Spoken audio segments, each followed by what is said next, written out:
Greetings, true believers, and welcome to the reality TV RHAPpy Hour. Do not adjust your podcast player of choice. This is not Jordan Parhar. This is Mike Bloom. I know it's been announced a couple times in the past couple podcasts, but Jordan is away at a prior engagement, someone else's engagement, actually. He is emceeing a wedding, and we wish him best of luck there. But while the cats are away, the mice will play, and I have brought several mice with me. You've heard them very recently, so recently as the last live reality TV RHAPpy Hour they did, forming their own little Frankenstein-esque Big Brother player. It is the Big Brother live feed correspondents, Taran Armstrong, Alex Kidwell, Brent Wolgamott. Happy Super Bowl Sunday, guys. How you guys doing today? Doing great. Doing great. Awesome. Glad to hear. Well, as much as you may want to talk about American football on this podcast, Alex especially, I'm sure, we are not here to talk about anything American. Instead, we are going to talk all about Canada. That's right. In this edition of the reality TV RHAPpy Hour, we are ranking the best Big Brother Canada players. And this actually comes at a great time because as of this week, I believe the Big Brother Canada 4 season premiere was announced for March 4th, I believe. And I think it's sticking to the same schedule. Guys, do we have any other intel into Big Brother Canada before? Any sort of hints at twists or production things or anything like that? Other than the commercial, that I know you can audition for if you're in the Toronto area, I think they've been pretty tight-lipped about stuff. Oh, yeah. Why would you need to audition for a Big Brother commercial? They're looking for enthusiastic people in the Toronto area. You're not on the show. You're not going to be on the show, so just stand in the crowd. Yeah, it's super deja vu right now. Alternate opportunity to be on TV, man. That's a thing, right? That's awesome. Exactly. No, there is the news that Sarah Hanlon has replaced Gary for the sideshow.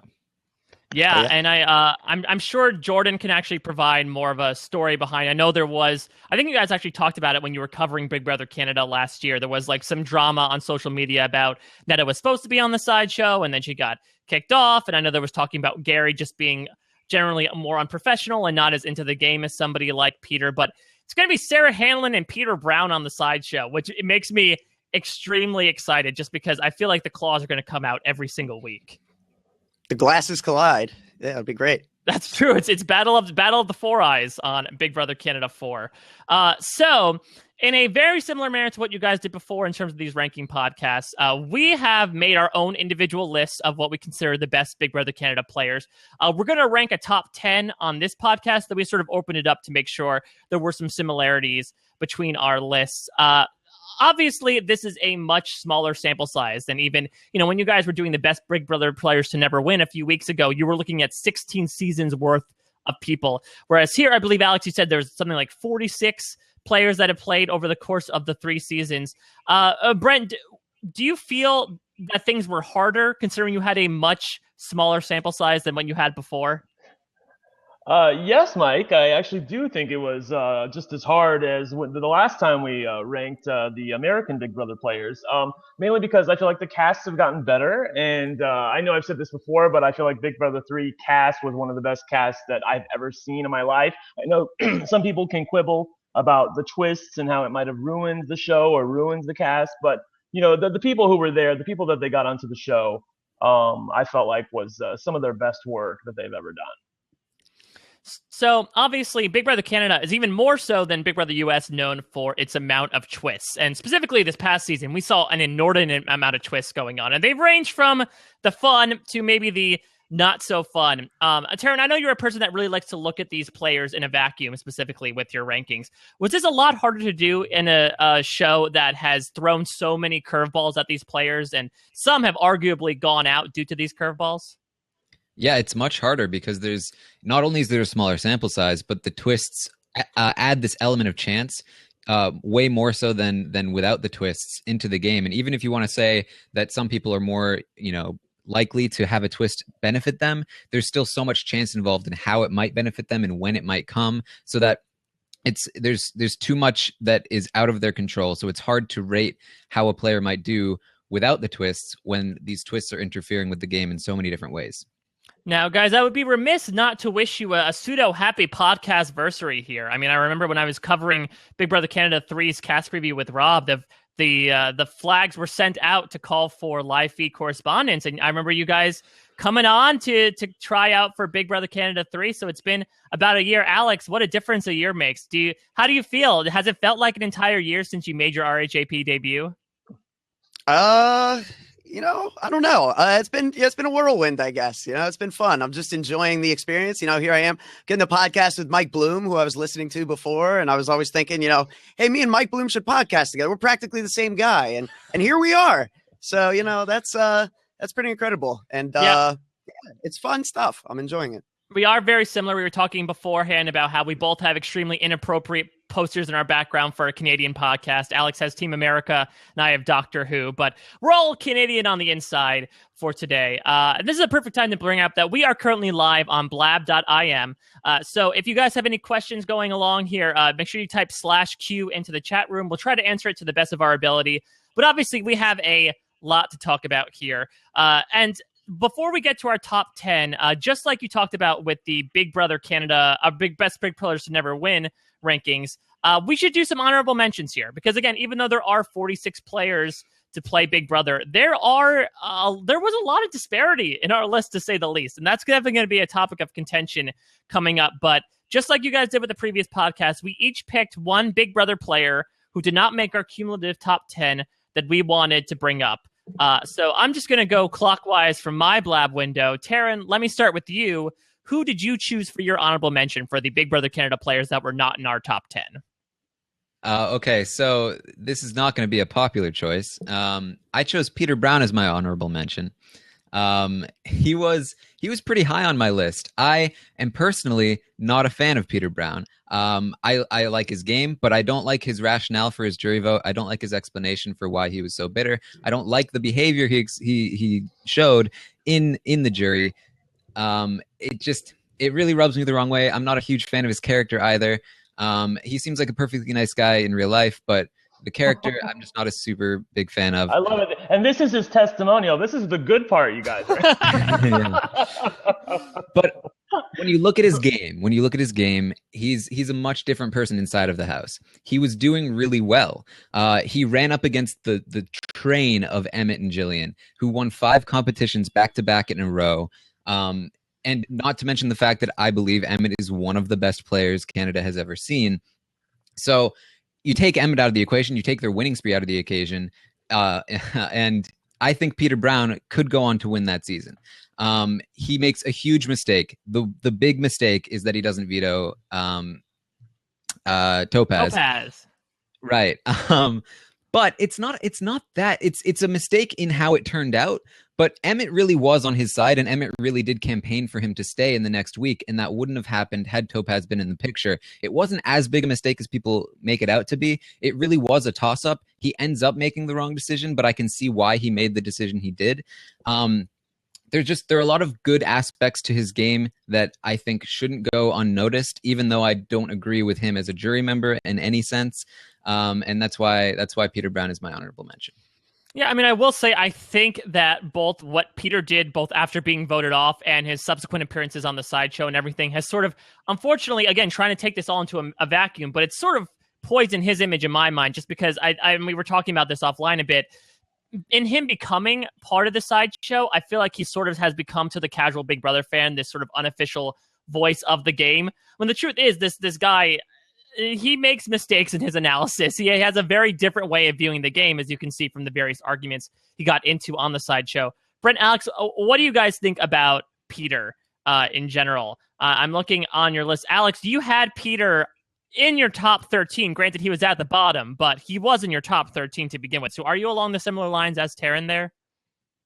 Yeah, no, I agree with everything Taran said in his defense, and I agree with everything Taran said in terms of, kind of his criticisms.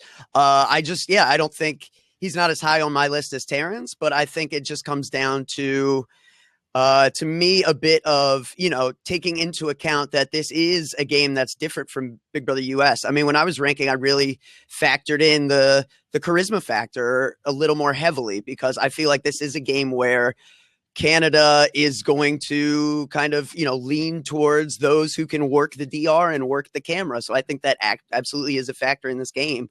And I don't think Peter necessarily comes off the way he wants to a lot of times when he's talking. But yeah, I mean, he's definitely got, he understands the strategy of the game better than most who have played it. And he's definitely got some social awareness. It was just, he needed someone who was more kind of charismatic and socially capable like Alec to implement a lot of his ideas. All right, Brent, I'm going to consider this a warm-up act for you. Spit fire at me. Talk to me about what you don't like about Peter Brown's game.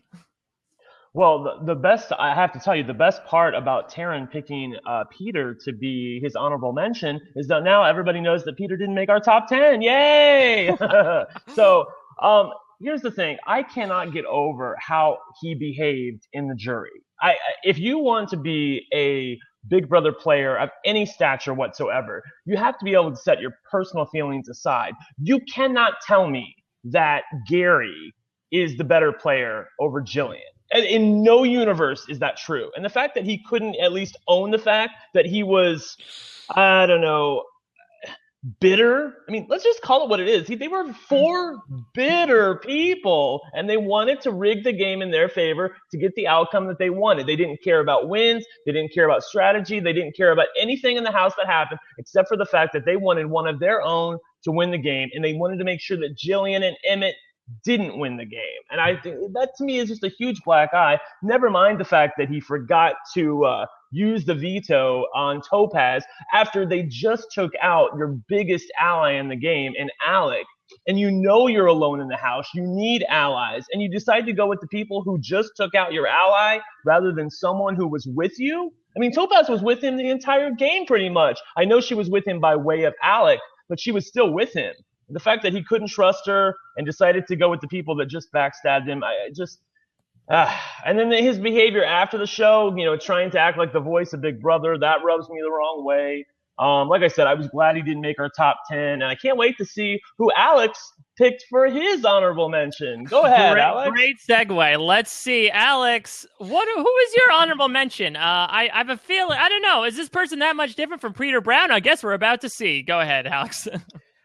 Well, I touched on it just slightly when I was just talking about Peter Brown, but I believe my honorable mention is Peter Brown's better half, Alec Beal.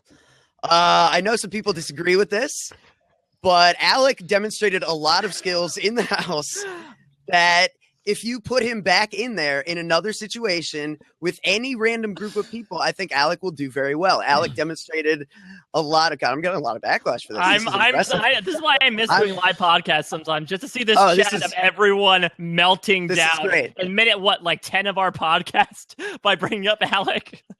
This is fantastic. But no, I mean, if you just take aside, yes, he made some stupid decisions, but if we look at this roster of 46 people, there's not a lot of great players. I mean, there's a lot of like Talas and Daniel Alexanders and people like that in this mix. Alec is highly intelligent. He's now got a social psychology degree. He was working on it while he was in the house. He's a charismatic guy. Suzette was not on his side, and he's willing to put on this Eduardo persona and rub her feet. And Suzette is like totally on board with Alex. She's like smitten after that. He's like, to me, he set himself up in an amazing position from the very beginning. And then he just pretended to be this idiot who was just like chilling with Topaz the whole rest of the season.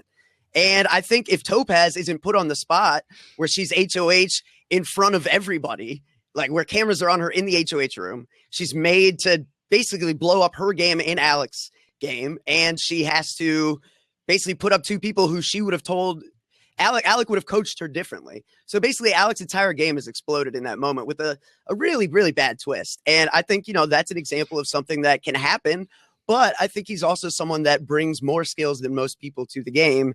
And that's why he's on my list. Did he get a little cocky a couple times and throw some things like overtly? Yeah. Was he a perfect player? Absolutely not. But he's persuasive. He's charismatic. He's socially capable, and he's got some real skills. So, Taran, sort of like Alex with Peter, you also had Alec on your top 13, albeit a little bit low, but talk to me a little bit about that. Do you agree with what Alex is saying about the benefits of Alec's game? Not particularly. I think that that Alec is I think he's a decent player. And there aren't that many good players. There's only 46, so he inevitably made some sort of list.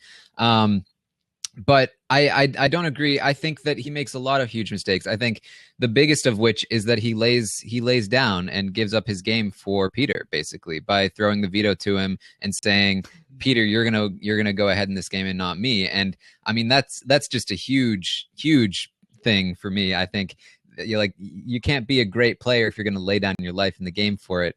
And then also, I think he's primarily the reason that they were targeted in the first place, because he was being so overt about his strategizing.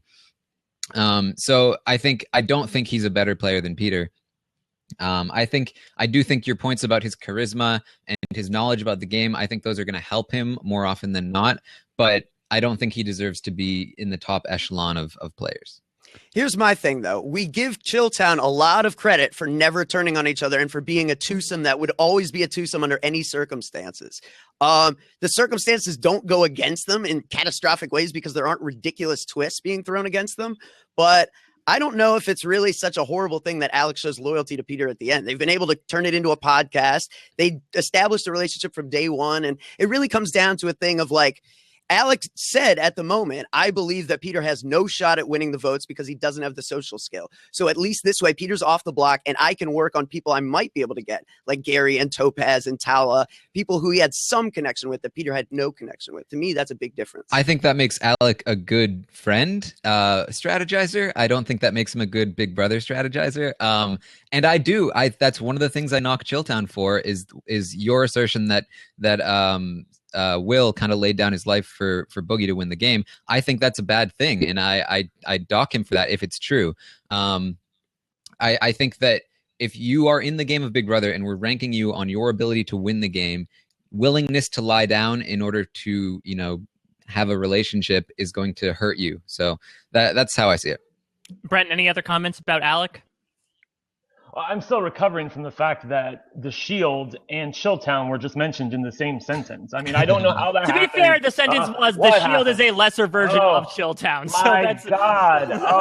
It's terrible. Like, first of all, Alec, rubbing Suzette's feet, that doesn't make him a strategist. That just makes him a whore. I mean, let's be honest. I mean, I don't think he did anything special there except, gave her a teeny bit of attention that, made her maybe want to work with him.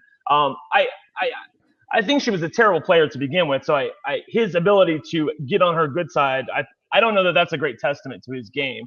I can't get over him laying down in the veto. I just can't. I mean, you're fighting for your life in the game. It's your life in the game. Big Brother is not a team sport. You both cannot win at the end. And for him to just give up and give it to Peter, who he knows he's going to go on the block, or he knows he's going to be the likely evictee, if he remains on the block and doesn't win the veto when he was fully capable of winning the veto, it just boggles my mind. I just can't with him. I really can't. And by the way, I don't think that he's necessarily all that charming in the game. To me, he came off like a used car salesman for the most of the game. He came off as somebody who was an Eduardo type, who you just didn't trust, who he's always thinking behind the smile and the kisses and the flirting. There was not a lot to Alex's game that I liked. Yeah, well, I guess.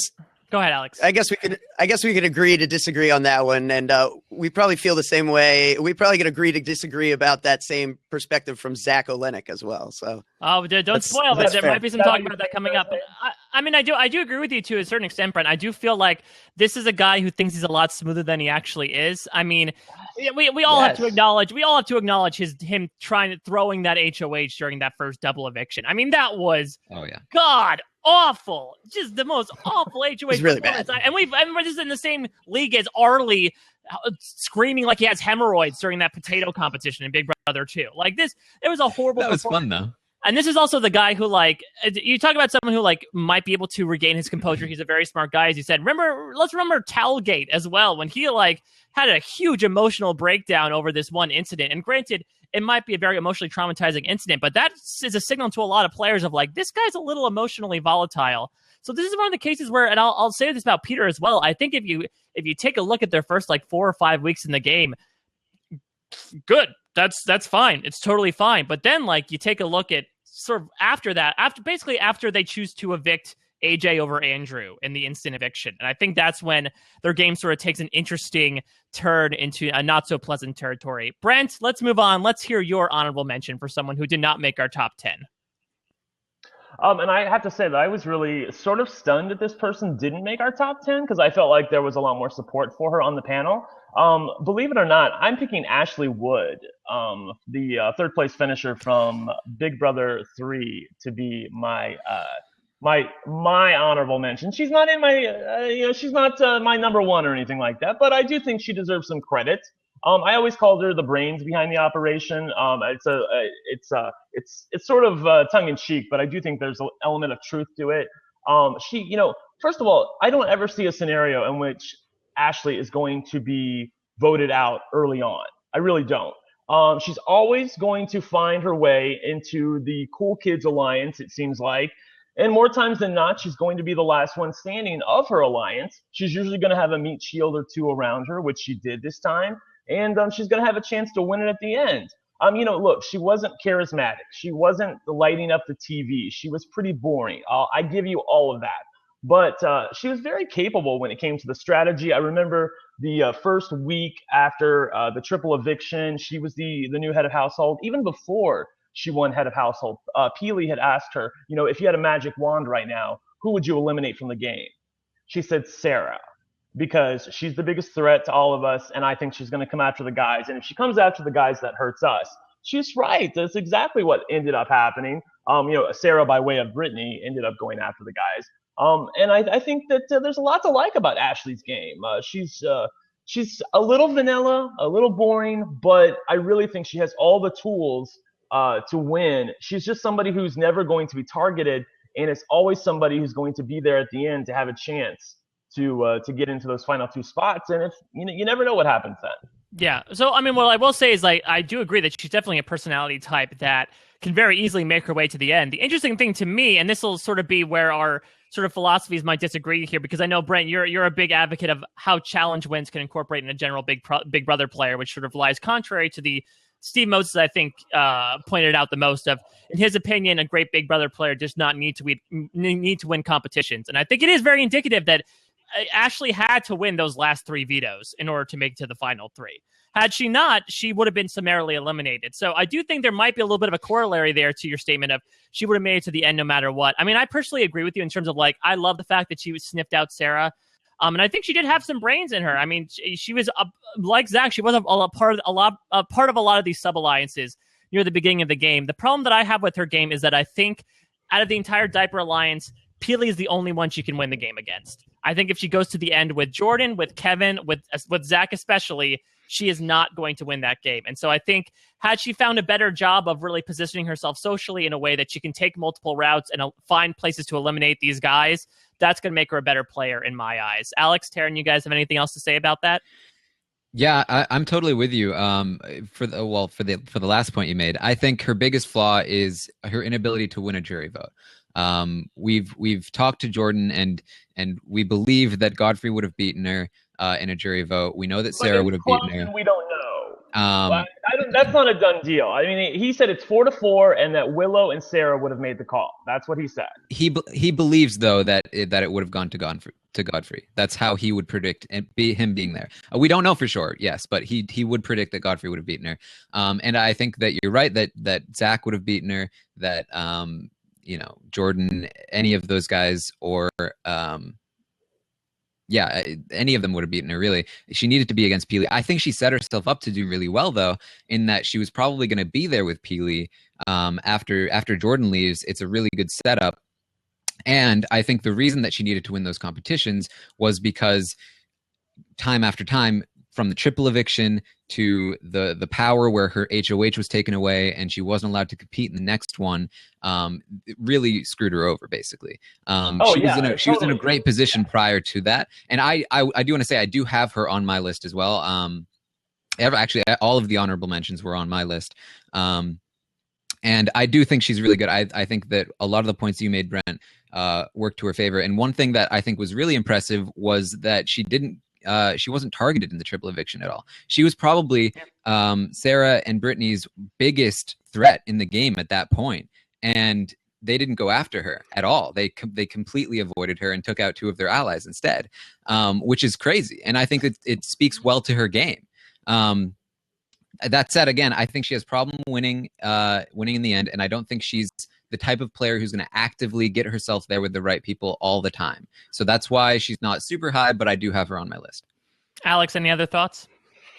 Yeah, I just don't give her as much credit as I think Brent does, and maybe even as you guys do. I mean, to me, she's like the biggest difference between Ashley and Jordan Lloyd is that Ashley was surrounded by smart people from the beginning and was able to like have conversations with people who understood the game, and Jordan was surrounded by crazy people. I really didn't see her. I mean, obviously, she's got some natural intuition that serves her well. She picked up on some things, but I mean, she was just thrown into a power alliance from the very beginning. It was basically a bomb squad. And then they were like, oh, we need to add 2 girls to make it not, suspicious, just like the bomb squad did. And Ashley just kind of gets roped in by association to Zack and by Bobby's infatuation with her.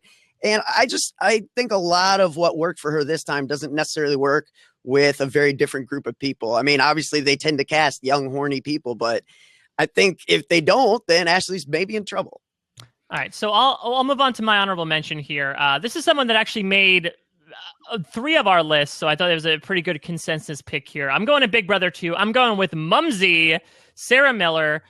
So this is interesting because I do feel like I could write like a paper here about the role of the older people in Big Brother. And I put older in quotes because older is basically over 28 at this point in the world of Big Brother. I mean, going in there on paper, Sarah had a lot against her. I think as a mother, as someone who is a lot older than the median age of this cast, there is a high possibility that you might not be able to associate with them. We see it with Donnie. It's almost a flip of a coin as to whether you'll be able to sort of ingratiate yourself in there. Sarah did a great job with it. I mean, the first 5 probably benefited, but I mean, she was sort of viewed as the house mom. She was getting along with all the younger people. And I mean, in those first few weeks of the game, again, she was fantastic socially. I'd call her the best player out of the first 5 by far, just because she really had a lot of social options out there. So in week 3, she flips, I'll put that in quotations, on that girls' alliance, and she votes out Paul. Next week, Rochelle, one of the people that she betrayed, wins HOH. Guess whose name is not on the chopping block to get put up? That is Sarah Miller. I think that speaks tantamount to Sarah's social ability and her ability to not really stand out as a target, even when she really puts her neck out there. I think where her games goes a little bad is, unfortunately, once Kenny came out to her, and I think it was week 4 or 5, she firmly found her head ensconced in Kenny's butt. And I think then things got a little tricky because when Heather won HOH, I want to put up Kenny. Kenny wins veto. Okay, I know that him and Sarah are close now. Let's put up his best ally and get rid of her. So Sarah kind of got screwed because she showed her cards and showed how close she was to Kenny. Other than that, I feel like she played, for someone who went out week 5, I feel like she played a great game. Taran, I'm gonna start with you. What are your thoughts about Sarah? I love Sarah. I think it's terrible that she's not on our top 10. And maybe this is a good place to point out. This is the top 10 of all the rankings we've done. I think I disagree with the most. This is the one I'd see just the list and not the podcast, and I'd be like, what? How did they get that? This is crazy.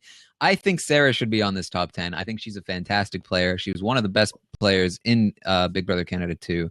I do think her fatal flaw is that she's way too loyal to Kenny. She goes down with the ship. She could have jumped with Arlie, but she doesn't. And that's, again, it's the sort of thing where it's like you need to be self-interested. You need to be able to have that killer instinct. And the reason that it's not always a make or break for me in the same way that it wasn't for Alec, even though I do think it's a flaw, is that it's not always going to happen. It's not always going to come up. There's not always going to be a Kenny that she feels so attached to that she's going to throw her game away for.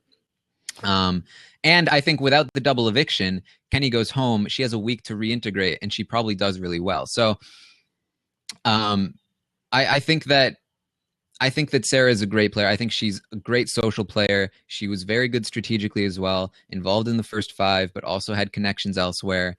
She was really the core of the first. If the first 5 had made it to the end, she was the winner of that 5. If the first 5 had made it to the end, wow, what universe is let's that? not pretend it doesn't happen to the bomb squad. Yeah, the bomb squad makes it to the end. If they win that HOH and it's not Canada's HOH and they just win a couple more competitions, it's game over. They came pretty close. So I think that she's a great player. I had her on my list, and she should be in the top 10. Brent, you were the only one of us who did not have Mumsy on your list. Do you want to talk a little bit about what you think about her game? Well, listening to all of us name our honorable mentions, I think it's really telling that to me, the fatal flaw out of at least most of them is that they were loyal and sort of went down with the ship. Alec went down for Peter. Ashley never would have betrayed Zack, and she would have lost to him in the end. And here Mumsy, went down with the ship with Kenny. I really didn't have a lot of respect for her game, mainly because she was emotional to the point where it seemed to me like she was somewhat unable to function, like she didn't know what to do. And it's fine to be emotional. Sarah Hanlon, famously in Big Brother 3, was very emotional. But she had her breakdowns, and then she stopped and she went back to work. It seemed like Mumsy was just a continual train wreck. Not for nothing, but I'm never going to consider somebody a great Big Brother player if you can't tell that Kenny Brain is gay. I mean, come on. He's out there in, olive oil slathered all over his body in his tighty whities, twerking, and you think he's a straight guy? I mean, girl, come on, stop it. Like, it was... To be fair, no, Brent, you just described my typical Thursday night, so I don't know if it's me or anything. And I believe Arlie was doing it right with him. So yeah. He was a joiner. He wasn't in the lead. Yeah. Anyway, I wasn't impressed by Mumsy. Nice girl, sweet. And then, like I said, you have to be self-interested in this game. I think that's going to continually pop up. It's an attribute that comes up on people on my list, and she just wasn't. She just was willing to take it in the butt for Kenny. Sorry. Alex, any other thoughts about Sarah? Yeah, I think Sarah just made my top 10 barely. I think she's a great player and a good example of someone who probably wasn't any kind of student of the game coming in, but just had some real natural skills for what you need to be good in Big Brother. I mean, she was a great listener. If you really saw like how she engaged people, how she talked to them, she really, everyone trusted Sarah. I've gone back and watched, it was nice that I was snowed in a couple weeks ago, so I had time to go back and watch so much footage. But you really see, like, even Neda is hoodwinked by Sarah. The girls thing is like really thought of as legit for so long. And Sarah and Sabrina are just there undermining it the entire time. And Neda and Ika and Rochelle are just like, kind of spun in circles for weeks. And that's not really Sabrina's work. That's mostly due to Sarah's ability to feign genuineness and how she's able to really convince people she's on their side. And I think that's the kind of universal trait that will always serve you well in a Big Brother game. All right, so I feel like, and this is going to be, us being a little selfish here, I feel like we'd be remiss to not talk about the person that is missing from our podcast today. And he unfortunately did not make our top 10 list, but I feel like this is as good of a forum as any for us to dissect the game of Jordan Parhar, who actually made his way onto all of our lists. Alex, talk to me a little bit about your take on Jordan's game. Yeah, DJ Parhar outspending the hits of the 70s, 80s, 90s, and today. DJing, I don't know how he's doing. His Big Brother game left a lot to be desired. I think he is the kind of guy that really gets the game. And, like a lot of people before him, he won't be the last, but really just overthought it. I mean, really overthought it. Just, put himself in the mindset of everyone else and then some, and really just was worried about how he would be interpreted in relation to Zack, and just tried to overcorrect and overestimated Zack's ability to think rationally, and just a lot of estimations of other people's thought processes that were just poor. So, I mean, strategically, he's one of the best, I think. He really gets the game. You know it from a 5-minute conversation with the guy, but socially, he was just off the mark in reading a lot of these people and where their true intentions lay. Yeah, so just to outline it, since he did make all 4 of our lists, I figure I should read out where he placed. For Alex and Brent, he placed 12th on both. He placed 11th on mine, and he placed 7th on Taran's. Brent, talk to me a little bit about your thoughts on JP's game overall. Oh, JP, it really breaks my heart. I love him to death. It's such a missed opportunity. I mean, I feel like he was playing a good game, at least replacement level, going into the fateful week where he got himself evicted. Just, I think, started to play with his heart a little bit. It's one thing to be looking at the game from the outside, making the calls on, what you think the right move is. It's another thing to be in the game, playing it. And I think Jordan found that out the hard way. Really overestimated the threat that he himself posed to the rest of the house by way of Zack. People didn't evict JP because they were afraid of him. They liked JP. They evicted JP to strike against Zack, and that is really where he paid the price in the game. I liked what I saw from JP from the first 3 to 4 weeks. His fanboydom sort of died down a little bit as the weeks wore on, which I thought was a good thing. He got himself to the Newport Alliance, and then I was also working with what was the name of the alliance with Kevin? Oh, the Fortress. The Forge. Oh yes, thank you. Yes. How can I forget that? I thought he was in a really good spot, and I really want to see the parallel universe where he doesn't volunteer to go on the block. What happens there? Because I really feel like he had a chance to make a run at the end of the game. So Taran, you were obviously very high on Jordan's game, higher on it than the rest of us. Talk to us a little bit about the positives that you see in Jordan's game. Yeah, well, I mean, we want to talk about alternative universes. How about the one where there's not a twist, where Cindy comes back into the game, having talked to the other pre-jurors and found out about the chop shop, and is told explicitly, only trust Sarah, only tell this information to Sarah, and make sure you get Zack and JP out. Without that happening, even though he volunteers for the block, he doesn't go home. They don't have the votes. So I think that Jordan, he's the kind of player, the more he's in the game, the more he's going to get better and better at it.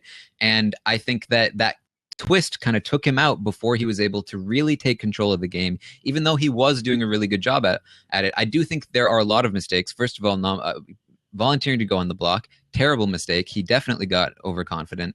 Another huge mistake, I think, is when Johnny is telling him, listen, Sarah told me all this information about you and Zack and how she thinks that you guys are doing stuff, and we're both up on the block right now. Why don't you keep me, because I'm loyal to you guys and Sarah's not? And he was and Jordan and Zack were like, we don't really I don't think so. We don't need to listen to you. You're probably just telling us, nonsense. There was a lot of hints that Sarah was thinking about taking a shot at them, and they ignored it. They ignored it the whole time. And I think he's a party to that, and a parhardy to that. And I think that's a big mistake. But I think, again, he was getting better as time went on, and I think he was cut out before he was able to really show what he's capable of. And there are so few choices to choose from with Big Brother Canada that he ends up high on my list, because I haven't seen many other people that have shown the promise that he has. Yeah, I mean, I think you're bringing up an interesting point that I think, again, looking at these people who might have gotten taken out due to twists or due to unforeseen circumstances, it's interesting to factor in the potential there as well. I mean, I definitely agree with what you guys have been saying about how this is a guy who was extremely excited to begin with, backed off a little bit, but it's clear that he might have actually backed off too much, that he might not have seen some of the social dynamics in the house. I mean, I think he definitely thought Newport was so secretive that nobody knew about it, and it was very clear that these two guys were hanging out so much that obviously people were putting two and two together. It's really hard to look past this whole idea of voluntarily putting yourself on the block when the point of the game is to not be on the block and to not put yourself up for elimination. And so those are tough sticking points for me. But I mean, I think he had a good head for the game. I'm sure if he's given a second chance for the game, that'd be another podcast for another day, but it'd be really interesting considering that he's sort of like in the Kelly Wentworth type of spot where he was eliminated early. So not a lot of people really know a lot about his game. So he has a little bit of that mystery quality there, but we'll save that for another time. We've given our time to our loyal leader, JP. Let's jump into our top 10 here, guys. And we are starting off with a bit of a doozy here. Our number 10 spot for Best Big Brother Canada player so far is the OG winner, Jillian MacLaughlin from Big Brother Canada 1. Brent, you had Jillian at number 8. I had Jillian at number 7. Taran had Jillian at number 12. Alex did not have Jillian on his list at all. Alex, talk to me a little bit. Why are you harshing on Jillian's game so hard? Okay, so, it's tough when you're ranking winners along with non-winners, right? Because if I'm ranking winners, I always have Jillian third out of the 3. Now that we're incorporating non-winners, I can really factor in skill sets and what people showed in the game. To me, Jillian showed a lot that I didn't like, and the win was very circumstantial. So it leads me to believe that she couldn't duplicate it in many scenarios. She was extremely fortunate to, first of all, meet the love of her life in the house and use The fact that he happened to be the best player in the season to her advantage, that can't be understated. That's not going to happen most seasons. She was really clueless early on. I don't know if you guys remember, but there was these like coaching sessions where Liza was just browbeating her with basic stuff. Like, Liza had some understanding of the game that Jillian just did not. She's talking about, we need to get behind these big guys and let them take us further. And Jillian's like, but I don't know if I trust them. And it's just, it was just really hard to watch at the time.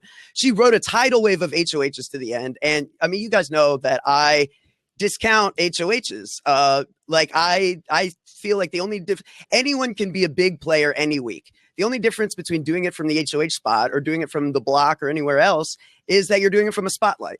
To me, that's the only difference. You can have just as much of an impact either way. So I don't put much credit in her wins or her comp prowess. She was prone to lashing out at people at times. She would be a little impatient. She certainly was not a good liar. A lot of times she'd be like, could you be a pawn for me?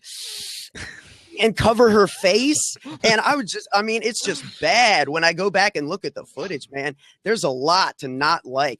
Andrew was hopelessly in love with her, even though she was with Emmett. So she was able to like get Andrew's vote, even though they had no right to deserve it. He had no business going with them. She's Jordan Lloyd who can win some comps, basically. So I'm happy to hear you guys tell me why I'm wrong. All right, Taran, tell him why Alex is wrong. I mean, I'm with you for the most part. I just think that there aren't many better choices, frankly. I agree. I don't think she was particularly great at the social game. She made a lot of people very angry. I think they were angrier than they could have justified, but she definitely made them angry, and it wouldn't have surprised me if she had lost the vote without the whole alliance thing.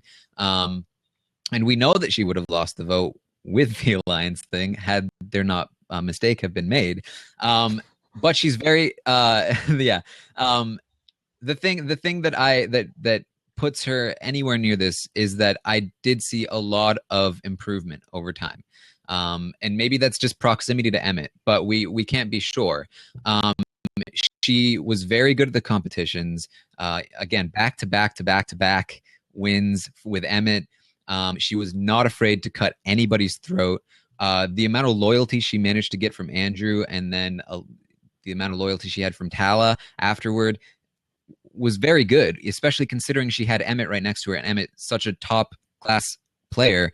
She managed to scoop them out from under him, and she had more loyalty to their allies than he did, which is pretty impressive. And I think those are the benefits to her. I think, again, for the most part, I'm with Alex. I don't think she's particularly great, but there aren't a lot of choices. So it's just, by default, I guess, is Taran's philosophy behind Jillian here. Brent, you and I had Jillian around the same place. Talk to me a little bit about your thoughts on her game. Well, I really liked where Jillian ended up. I don't so much like where Jillian started, let's be honest. I mean, she was really new to the game. I actually don't know if she was a recruit or not, or how she even came to be on the show. But I do feel like she got the game by the end. I feel like if she came into another season, she would eliminate some of the mistakes that Alex talked about. Particularly, I saw somebody in the chat room say this, and it's very true. She tried to make everybody feel safe, to the point where she was almost delusionally believing that she could actually achieve that.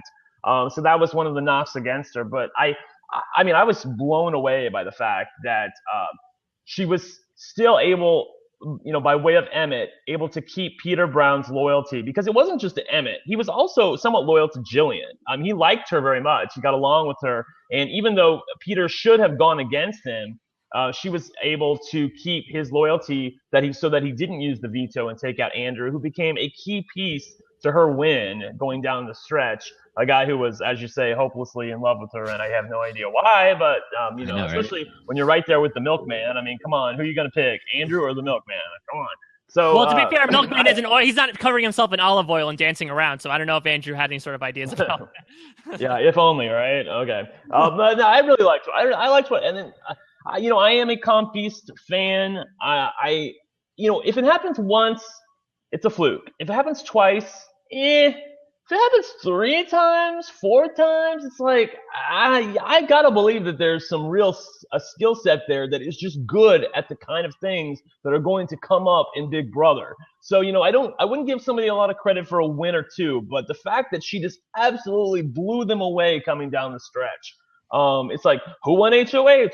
Jillian again. I mean, it wasn't even a surprise. I didn't even have to look on Jokers to find out what happened. It's just like, what the answer is going to be, I remember that one episode where they had the dunk tank, and I think Sabrina, Tala was ahead by a point or two going into the end of the episode, and you think, oh, well, maybe this is it.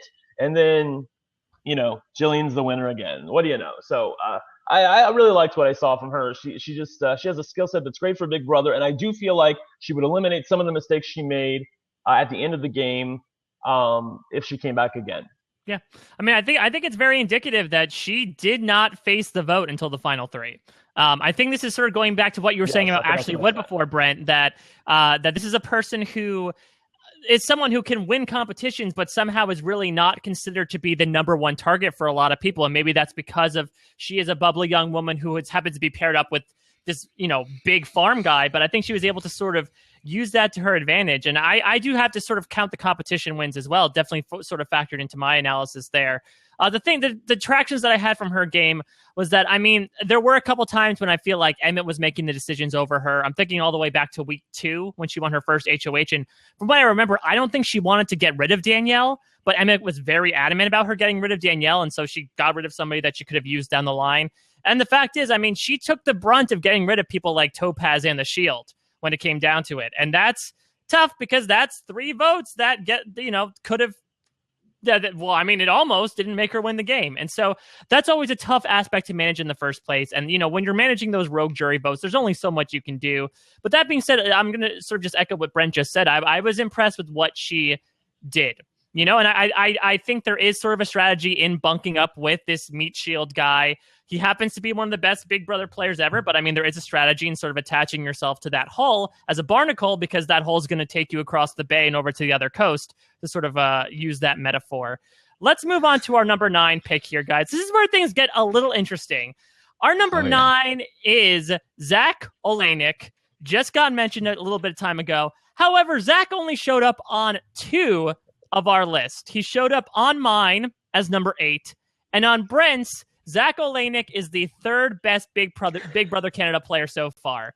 Brent, I'm going to cede the floor to you. Talk to me all about your thoughts on Zack's game. The chat room already going crazy.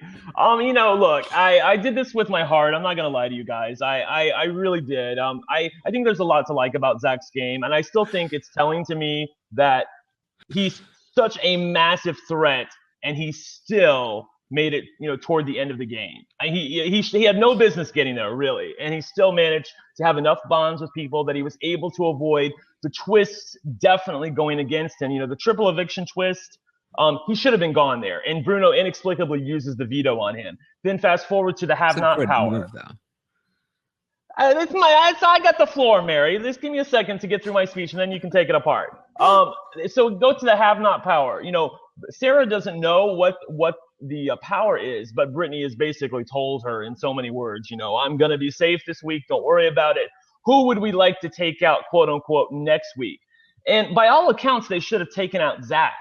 But instead, they decide to go after Bruno. And why is that? Because both Brittany and Sarah told us in the diary room and in other places in the house that they could get along with Zack. They could speak with Zack on a strategic level, and he was malleable enough to the point where they were willing to work with him and give him the benefit of the doubt when they had a dagger over both of them, and they could literally kill off whoever they wanted. Bruno or Zack was gone from the game. It all just came down to what Sarah and Brittany wanted to do. So I give him a lot of props with the bonds he was able to form in the house.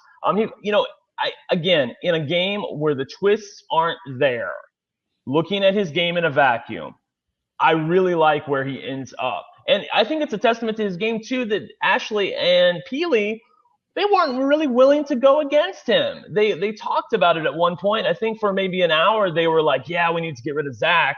And then Ashley's like, you know what? I can't do it. I love him too much. I know we'll lose to him at the end, but we've got to take him to the final 3. It's just something I have to do, So I like what I see from Zack's game. I think that he's personable, he's charming, he's persuasive. Like I said, he's malleable to the viewpoints of other people. I think he really got some sense knocked into him when JP was eliminated from the game. And he saw, you know what, this isn't going to be a magic carpet ride to the end. I'm really going to have to fight for this and work for this. And I feel like he made enough adjustments where if another twist doesn't go against him in the have-not power, I feel like he's set up pretty well toward the end. So, maybe I had him a little high. But I will say if I didn't have him high, then probably like Mumsy ends up on the list instead of Zack, and I wasn't having that. So I wanted Zack at number 3 on my list, and you guys can go to town if you want to, but I liked what I saw from Zack. All right, Alex, go to town. Talk to me a little bit about why you didn't put Zack on your list.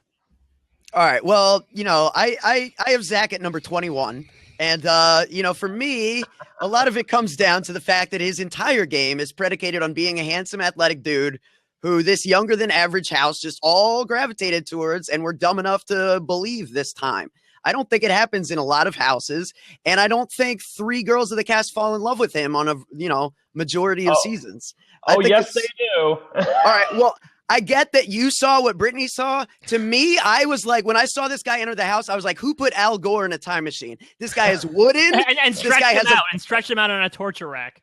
He's wooden with a plastic smile. I didn't see him as a good liar. He averted his gaze all the time when he would get into this stuff. And you make the point about, like, if there wasn't twists, this isn't Big Brother US. This is Big Brother Canada. And all right. Let me finish. And he's bad, horribly bad at working a camera and a diary room. Canada will never let this guy win Big Brother Canada. Never, ever. A twist will always be introduced to take out a him or an Andrew Gordon or a Tom Plant or anyone who tries to run this game with an iron fist. Guaranteed. All right, Taran, you want to hop on Alex's bandwagon there? I mean, I disagree with your reasoning, but I agree with your stance. Like, I don't think a twist is going to always take him out. We didn't see a twist take him out. In fact, we saw him survive twists. I think, again, like, twists are way too random and by chance to try to interpret and include, I believe, because you never know. Multiple twists came in that could have hurt his game, but didn't because they came in at the wrong time, because that's just how they work. They're so random. That said, I am definitely not high on Zack's game. You talked about how he got his head in the game after Jordan left, but it was actually the opposite. It was right around that time that he was doing very well, and then he was just like, you know what, Jordan? We have the numbers. We can just win every competition from here on out. He legitimately said that, and that was his plan. And he got about 2 or 3 competitions in after that, and then he was a target, and he survived about 2 evictions, and then he went home. And that's basically how it happened, Ashley and Peely absolutely would have cut him. They wanted to take him as far as they could. They knew he was going to be a target ahead of them, but they would have taken each other to the end, guaranteed. They knew that they couldn't beat him. Ashley had the loyalty of Peely.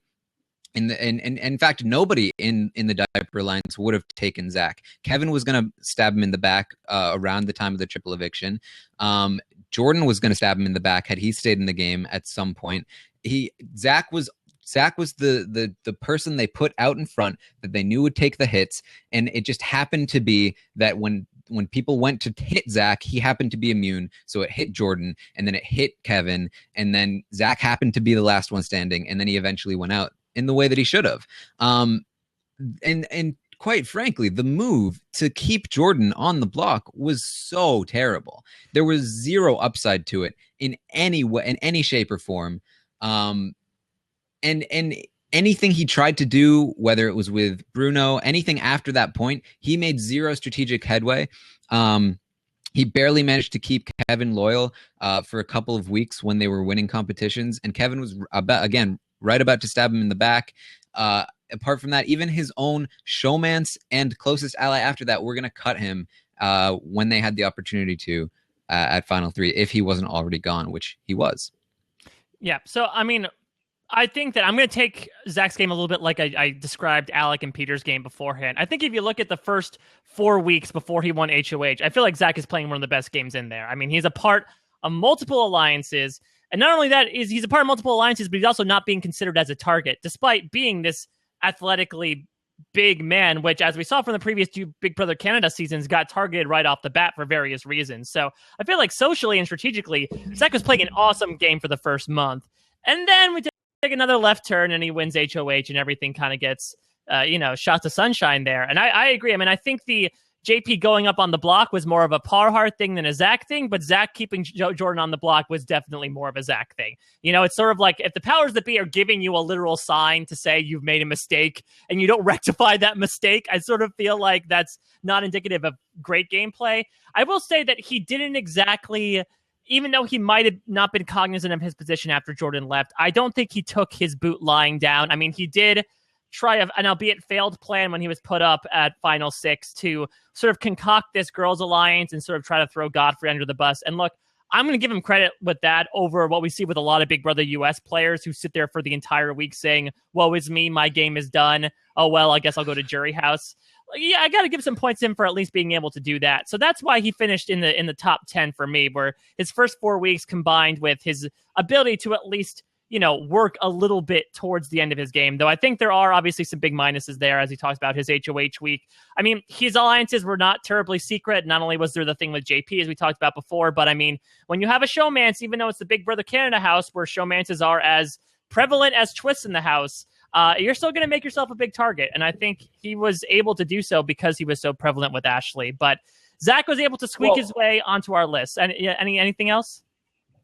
Well, I just wanted to say, I have a bit of a problem disputing the notion that he's a gorgeous, athletic, good-looking guy.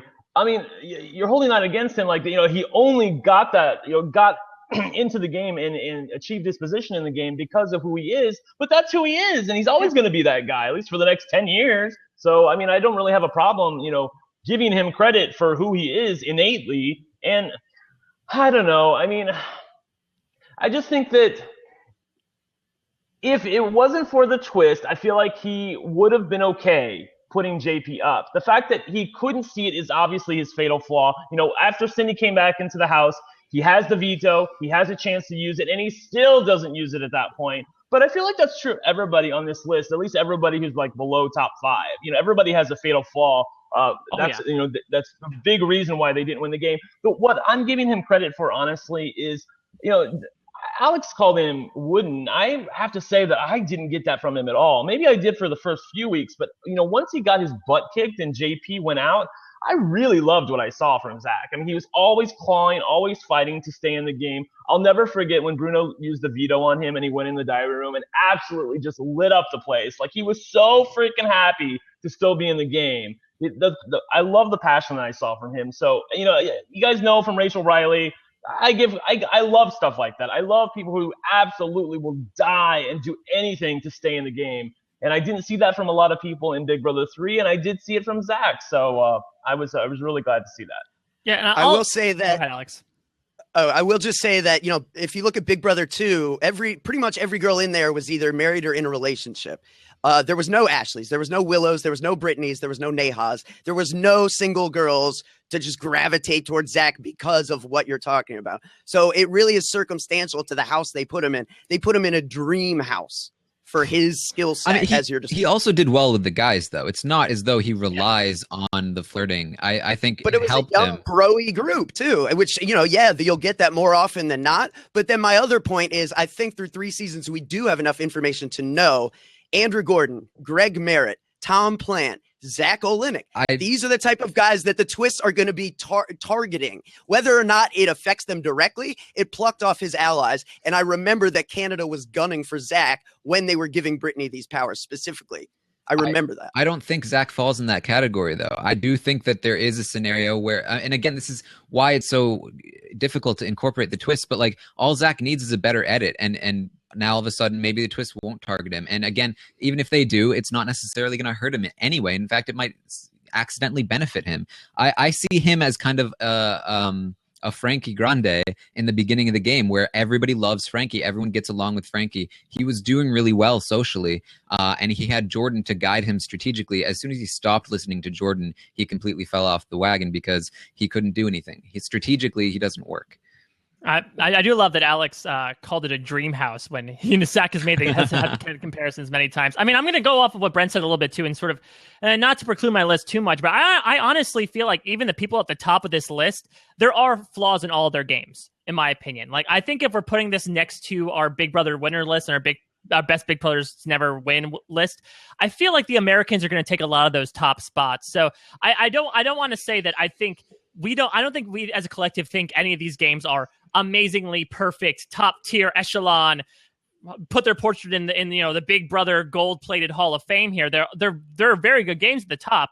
But there are, negatives to everyone's games here. And I feel like we were able to point out some big ones with Zack here. Now we've moved on from probably one of our most disputed rankings. Let's move over to a little bit more of a consensus here. This next person appeared on all 4 of our lists in some sort of capacity. Shazam, it is Arlie Shaban.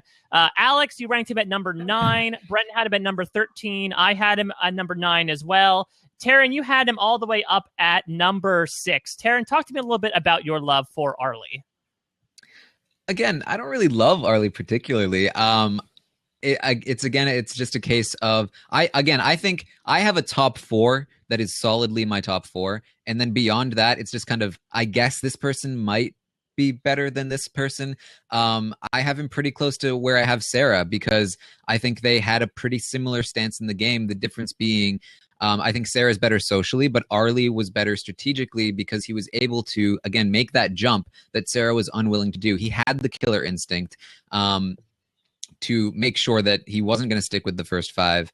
Another thing is that I think that he basically got beat by Neda, and without Neda there, Jon trusted him. Neda was the one that was able to recognize Arlie as a threat. We need to get Arlie out, and she convinced Jon to do it. And even though Neda was against him, he came very close to convincing those gremlins to keep him in that game, and that would have been devastating to Neda's game. So I give him a lot of credit for he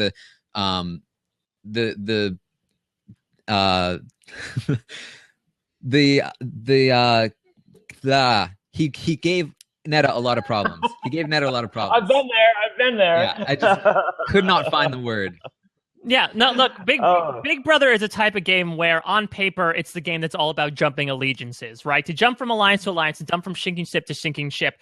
Realistically, that's a very hard thing to do. We've seen players try and fail to be able to get away from alliances only to get dragged down by them. I feel like Arlie is one who was able to do so successfully. He saw that the first 5 was going down, and he, like Sarah, had outs. He had this alliance with Adele and with Jon that he was able to sort of rely on and make outs, that he wasn't just inherently up Kenny's butt like Sarah was. And so when the time come to jump ship, he was able to do so successfully, as Taran just pointed out. So I have to give him a lot of credit to that. I mean, he had a good read of the house those first few weeks. I mean, I think his problem, sort of like what we were talking about with Jordan a little while ago, was that I think he was just very mistakenly thinking he was in control. I mean, we all remember the shirtless monologue in the pantry about, I am in control of this game right now. And I think he very much wasn't. I think he was very much underestimating a couple of players that we're going to talk about soon enough in these rankings. And I think his failure to see that is definitely a slight on his game. Now, Brent, you had Arlie the lowest out of all of us. A little bit about your thoughts on his game. Well, that's what I can't get over, is the shirtless monologue in the room there, where he's just going on about how he's in control of the game when he's clearly not. I was a little bummed that he wasn't able to convince the Gremlins plus Allison to be able to keep him that week. That would have given us a great end game. Instead, he absolutely blows it, and they evict him, and then it's just a march to the end for Neda and Jon. So, it depends on who you want to. Do you want to give blame to Arlie for that, or do you want to give credit to Neda for that? I probably give credit to Neda for that. So, yeah. I don't know. I like what I saw from Arlie's game. It's so funny. There's so many people on this list where, for the first 4 to 5 weeks they were great, and then after that, not so much. And it really goes to what Rob Sestorina says about, the first month, just take a nap, because you can't win the game in the first month, but you can definitely lose it. And I feel like that's definitely a case with Arlie. I mean, I'm glad he got off the sinking ship that was the first 5, but he never really found a place to land after that. And this is going to be a continuing thing on my list as well. He never really had a good number 2. I feel like people who succeed in Big Brother, they always have a good side man. They always have somebody that they trust implicitly. Arlie always seemed to be freelancing by himself, and I don't know that there was ever really going to be a path to the end for him. So that's why I have him down on my list on number 13. Alex, what do you think about Arlie? Yeah, I mean, obviously you guys don't like Alec as much as I do, but I have him next to Alec because I really do see a lot of similarities between Arlie and Alec. I mean, to me, Arlie is like a warmer, albeit less persuasive version of Alec Beal. I think there's a lot of similarities there. I think, both are guys that can let their energy get it away from them and rub people the wrong way without realizing it. They're both guys who can get caught up in the moment and allow like showmanship to kind of take sway and allow them to and like override what they know to be correct strategically, because they're both very, very astute minds when it comes to the game. And yeah, Arlie, he was very smart to know to jump on the first 5. He read the house a little bit, but more than that, he read Canada. He was able to read Canada's HOH as a sign and know to kind of just stay a step ahead. And, it's unfortunate because I think if the first 5 had been able to ride it out, he was maybe set up even a little better. But, it's possible that he would have, either way, I think he was in a good position. He just had to go one way or the other, and the chips kind of fell where they may. Obviously, Allison and Rochelle and Sabrina make a bad decision when they don't save him, and I think a lot of that's on them, but certainly you can say he's a little bit culpable in not being able to successfully convince them. And I think, those few knocks are enough to kind of keep him from the top echelon for me.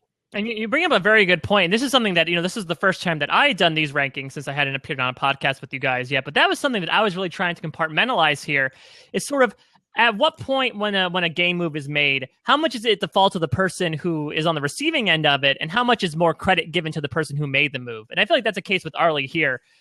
Some of us have talked about it was Arlie's fault that the Gremlins didn't, and Allison didn't side with him and kept him. Some were saying, no, it's more so speaking to Neda and Jon's game to, convince them not to get rid of him. So I feel like it's sort of a game of, 6 in one hand, half a dozen in the other in terms of figuring out with each move, is it a person's fault or is it one person's, credit to their game? So I feel like there'll be some more decision notes down the line that we can certainly talk about that. Anything else about Arlie before we move on to lucky number 7? I mean, I think as far as the Gremlins go, he came very close to getting them. And Jon and Neda in particular, they put in so much work to counteract what he was doing. I really think it's a case of he would have had them if he wasn't up against Neda and Jon together. I agree. I think that was their finest hour to me, was the week that they were able to get Arlie evicted, was just from the beginning to targeting him to the end. I know we're going to talk about this later with Jon and Neda, but still, it was amazing to see them do that. And what a terrible move by the Gremlins to not keep him. There's a reason why they're not in our top 10 nor honorable mentions, despite making good TV. If this was the good TV list, they'd probably be right at the top. So let's move on to lucky number 7, which is interesting considering that some might say how arguably lucky this person was. It is the winner of Big Brother Canada 3, Sarah Hanlon. Now, Alex, you had Sarah at number 7. I had Sarah at number 6. Brent had Sarah all the way up at number 2. Taran did not have Sarah on his list whatsoever. Alex, let's start in the middle here. Talk to me on your thoughts about Sarah's game. Okay, yeah. Grown-up Lisa Simpson. I always loved that description. Very cromulent, I thought. Sarah is someone who has a great BS detector. I think that's the first place you start when you're listing her pros. That's something that Sarah had maybe better than anyone I've ever watched the game. She sniffed out lies. Maybe not. In Big Brother Canada terms, she's up there in the top echelon when it comes to detecting bullshit. However, and knowing when she's being lied to. However, there were a few times when she really had the social ability to convince people to her way of thinking, even when she saw what needed to occur. And there were a lot of times, especially as the game went on and she began to feel ostracized and persecuted, that she began to misread people and even like a little bit assume the worst in people because of kind of the way they had burned her up to that point, which is understandable. But I think it speaks a little bit to kind of her game. Certainly, I think, the alliance named Fembots became a bit of a joke when, they were so emotional after talking about how they were going to be circuitry and wires. So I think, a lot of the emotion of kind of going to the bedroom, going to the have-not room, isolating yourself with Brittany, that's obviously not good. If Brittany isn't really hooked up this season, I think Sarah just can't win. I mean, she really put herself out on a limb week 2 when, obviously she doesn't know that it's going to be a public vote.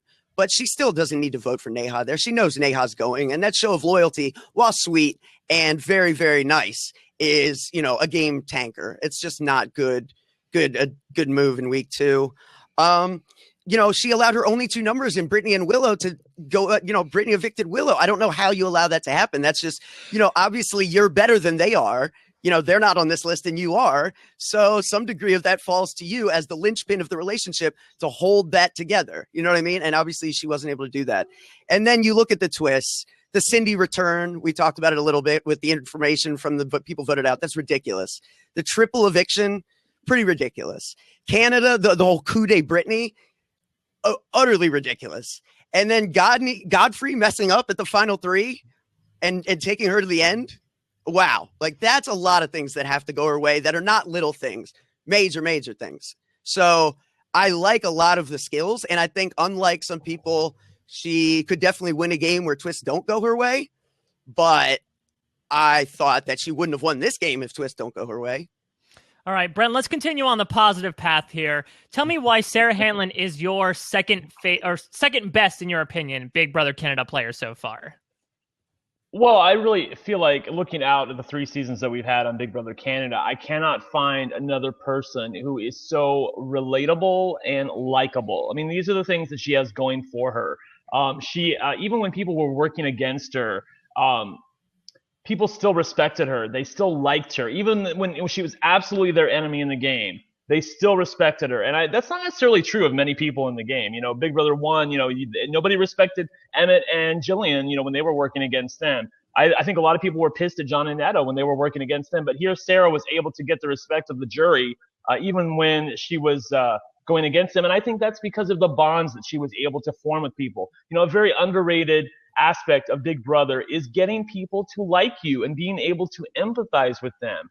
And Sarah was able to do that more so than anybody. I really feel like that she was able to form relationships with people to the point where they really felt good about themselves by working with her and by voting for her at the end. It's true that she got some lucky breaks along the way. I grant you that. But I really feel like that the mistake that she made during week 2 where she voted for Neha and showed her cards a little bit and ostracized herself from the house, I don't think she makes that move today. I really don't. I think that she grew as the game went on. And I also have a bit of a problem with holding her accountable for Brittany putting up Willow, because at that point in the game, if you remember, from our point of view, they were tight.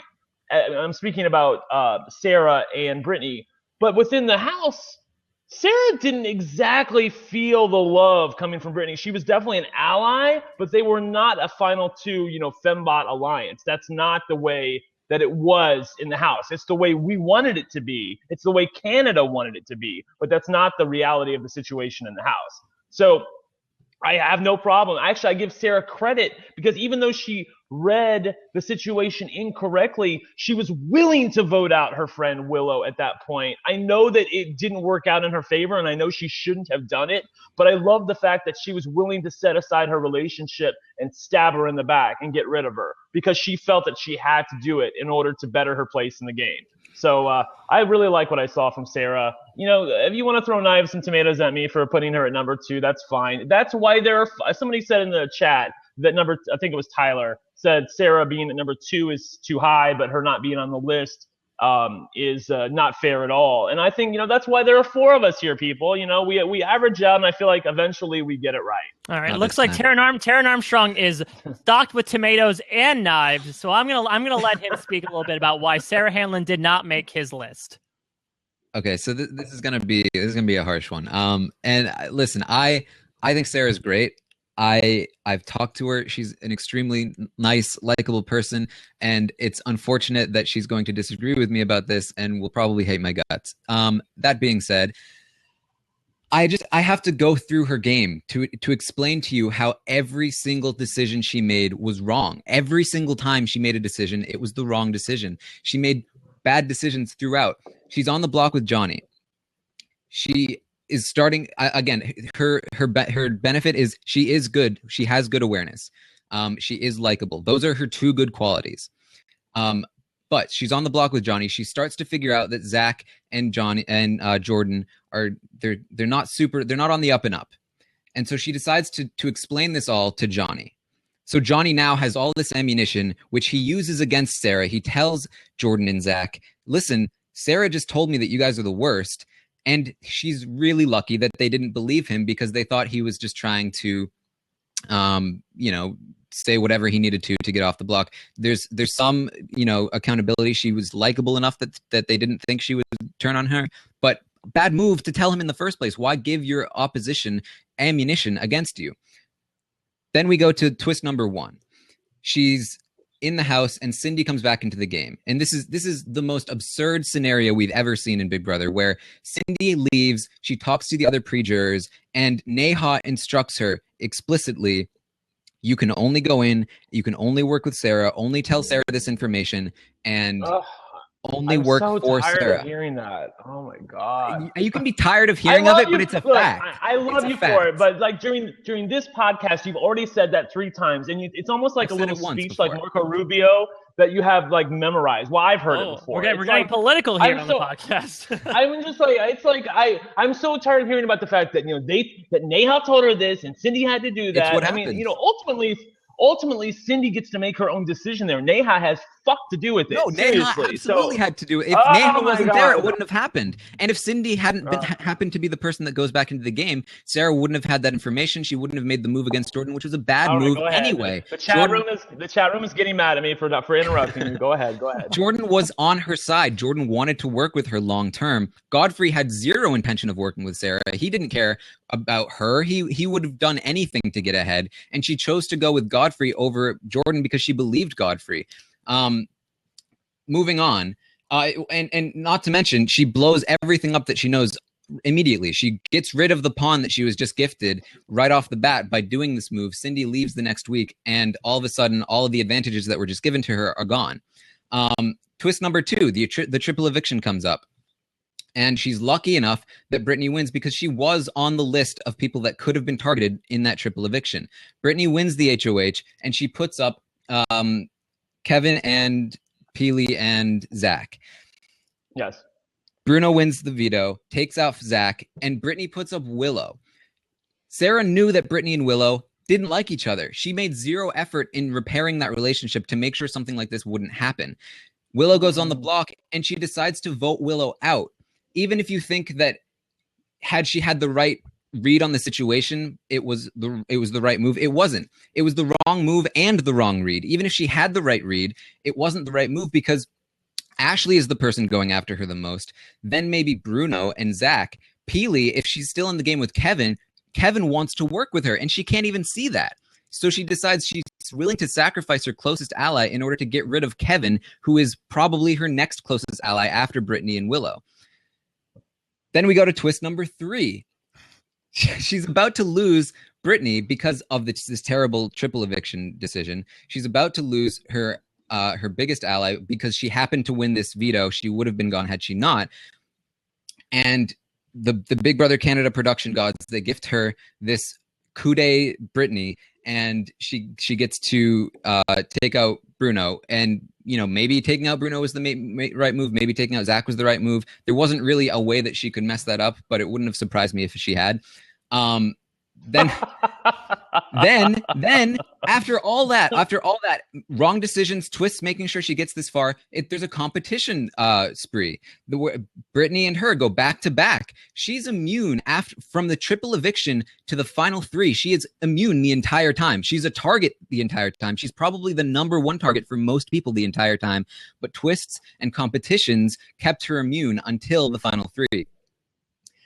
During this time, she's constantly trying to make deals with people. She's constantly trying to put ideas in people's heads, and it's not working at all. Zack is constantly able to stop her ability to put ideas in people's heads. Everyone thinks just, oh, that's Sarah. She's just, she's trying to persuade us, but it's not going to work. If you look at her game as a whole, there's not a single move, there's not a single thing that she was able to do that wasn't aided by either a twist or a competition. She was never able to get anything done socially once. The only thing that even comes close is Godfrey taking her to the end at final 3, but we don't really know what happened there. And Godfrey's explained his reasoning, which has nothing to do with what Sarah's tactic was, which was to threaten her jury vote, which we know has been historically very poor at getting results. We have no reason to believe Godfrey would lie about this. He admitted to plenty other faults in his interview with Jordan, and he likes Sarah. I don't know why he would intentionally try to not give her credit for something that happened. Just as a whole, what did Godfrey? What did Godfrey say was the ultimate reason why he took Sarah to the end? It was all about Ashley. I've heard a couple different things. It was all about Ashley because he knew that Ashley was in a showman's, and showmances have won both times. He knew that Ashley had a guaranteed amount of votes, and he just thought, I can't take Ashley with the showman's. I have to go with Sarah because I know that she was benefited by a lot of twists, and hopefully people will see that. And unfortunately, they didn't. And we've also seen that the jurors we saw that part of the reason Godfrey lost against Sarah was because he had Bruno in the jury house annoying people so much that they didn't even want to hear the benefits of Godfrey's game. There's just there's not a single pure piece of good gameplay that we saw from her.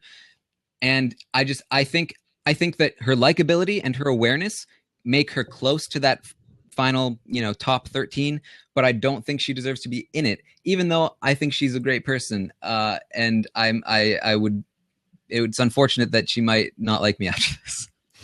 Can I just respond to something really quickly? I don't think it's fair to necessarily take away Sarah's ability to get Godfrey to take her to the end, because I know what Godfrey said in the moment, that it was about showmances. But right after the show, when he's talking to the interviewer, they said, why did you take Sarah to the end? He said, I really like Sarah the best. I really couldn't betray her. I was fine going to the end with her. I was never going to betray Sarah in that spot. That's what he said to two of the Big Brother interviewers right after the show. He does like Sarah. He has no reason to lie now. He talked about his reasoning, which was all about Ashley. Obviously, he likes Sarah as well, but he also liked Ashley. So he was lying after it? It's not that he was lying. He likes Sarah. That's what I'm saying. But there was nothing that she did to convince him. It wasn't that her likability that made him take her. It was Ashley's jury votes that he knew she had because of her showmance and her alliance. Well, he was wrong. But anyway. But I mean, even if I concede the point, and say that she was the one that convinced Godfrey to take her, that's not a whole lot. That's one thing. Everything else is discredited because of the twists and the competitions. And she's okay. So here's the thing. I feel like there's a bit of a dichotomy between the way we view the game. I view her game on a holistic basis. I like what I saw from her as a whole. I'm not going to pick her game apart. And there was a better move here. But she made the wrong move in every scenario, every opportunity. I dispute that. Okay, I don't agree with you on all those counts. But what I'm saying is that I feel like you look at it from more of a rote point of view, where you're looking at there's a path here and a path here, and which path is best. I look at it from a more holistic point of view, like she had other intangible parts to her game that you're not giving her credit for. And in this instance, I think that even though there were two paths in front of her, and maybe this one was better and maybe this one was worse, taking the worst one was not necessarily a bad play in the long game. She was a target after she made those moves. She was a target for the rest of the game. And without the twists and without the competitions, she would have gone home. I don't dispute that, but I still like what I'm not arguing the fact that the twist benefited her. I grant you that. What I'm trying to say is that I feel like that in any season, if Sarah played 100 times, I feel like she would do really, really well. And that's because of the bond she's able to form with people and how much they like her. And you can't say that about a lot of people in the house. Most of the time after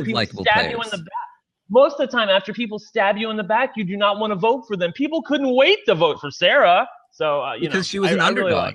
Really it was the same way they would have voted for Spencer in Cagayan. Wow, I feel like I'm going to have to imbibe in some of Sarah's product after hearing all these words being thrown back and forth. I know. I mean, this is sort of awesome. This is a really heated debate. I absolutely love this. I mean, I think I think Alex and I are kind of like split in the middle here between these two camps. If I could speak on behalf of Alex, I mean, I think that in terms of likability, I do agree that I think if we're building another Frankenstein player and we're taking aspects from international editions as well, I think Sarah has a certain affability about her. She has a certain likability. She has a very, hey, dude, what's up type of aspects that you wouldn't see necessarily in a lot of those other players in Big Brother Canada 3 that, granted, yes, in the long term, I don't think people were saying, well, I like Sarah more, so let's keep her around. But I feel like there are certain subtle psychological implications that happen sometimes with people when they think like, you're stuck in this house with people for a long time. Sometimes you do want to say, like, you do think unconsciously, well, maybe I want to keep Sarah just because, she's a more likable person. Again, it's not an indicative swaying factor, but it still might incorporate it in there. though I do agree. I mean, there's a myriad of bad decisions on her part. I mean, I think it's okay in a Big Brother player's book to take out one of your stronger allies in order to further yourself in the game. Drew taking out Diane. I mean, but if you do that, you take him out at what, like 3, 5, 4. She did this at 8/9. I mean, that's pretty early in the game to still do so. I do have to give her some points for her comp wins. I think for not having a very good showing in the beginning, I think she was able to string together a really good amount that made her be safe and sort of and most of them were luck based. Yeah, I mean, it's at least you have to give that to her at least a little bit in terms of she was able to string together some wins, which gave her a better resume at the end of the day. You know, she didn't win too much more than Godfrey, which we'll talk about, I'm sure, in a little bit, but she still had something on her resume to speak about, which speaks something to her as a Big Brother player. I mean, I think I put her right in the middle of my top 13, which I think is a good representation of the fact that there are good things and there are bad things about her, but she is on our list. No matter what Taran may dispute, she is on our list. Let's segue into finishing up the first half of our top 10 list with number 6. We're going back to more of a consensus here. Here is someone that was on all of our lists from the same season as Sarah. It is Kevin Martin, the polka player. Taran and I both had him at number 10. Brent had him at number 7. Kevin Martin is Alex Kidwell's best Big Brother Canada player. So, Alex, I'm going to give this over to you, man. Talk to me about why Kevin is, in your opinion, the best Big Brother Canada player we've had so far. Okay, so I know this is going to be very controversial, and, you know, maybe I went crazy during the blizzard when I was snowed in for an entire week and watching Big Brother Canada. It's entirely possible. However, I saw a lot that I liked from Kevin on the rewatch. I mean, a lot. I think the two people that I have a best feel for their game are the two people that were screwed the most and helped the most, because I believe I've seen Brittany's best case scenario for Big Brother, and I've seen Kevin's worst case scenario for Big Brother. And Kevin made it very far despite a laundry list of horrible circumstances that I'm about to go into right now. So in my estimation, Kevin, I think he's up there for worst luck in the history of North American Big Brother. He's right up there with some of the people that have gotten screwed because of some of the major twists that have hit. He had multiple major twists hit and was able to roll with a bunch of them. You give him any help or even just don't hinder his game, I think he probably wins this game. I think he was well positioned at pretty much every turn, and when things hit him, he bounced back consistently. The Chop Shop targets him first, which is horrible luck. Actually, the fact that a bros group forms on day 3 and doesn't include him is horrible luck. It's not the luck, fact though.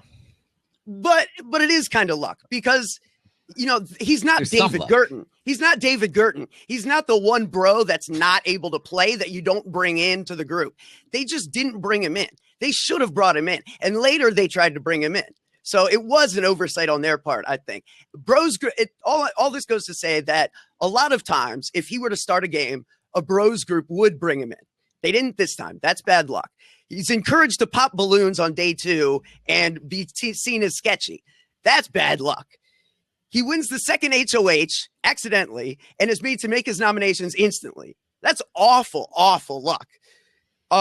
Then, you know, Johnny is taken out by Bruno for Brittany's move, which is, again, bad luck. They just saw Brittany as so utterly useless that she shouldn't be the target, even though it was retroactive to her HOH, which was literally, I mean, they literally targeted Johnny for what Brittany had done.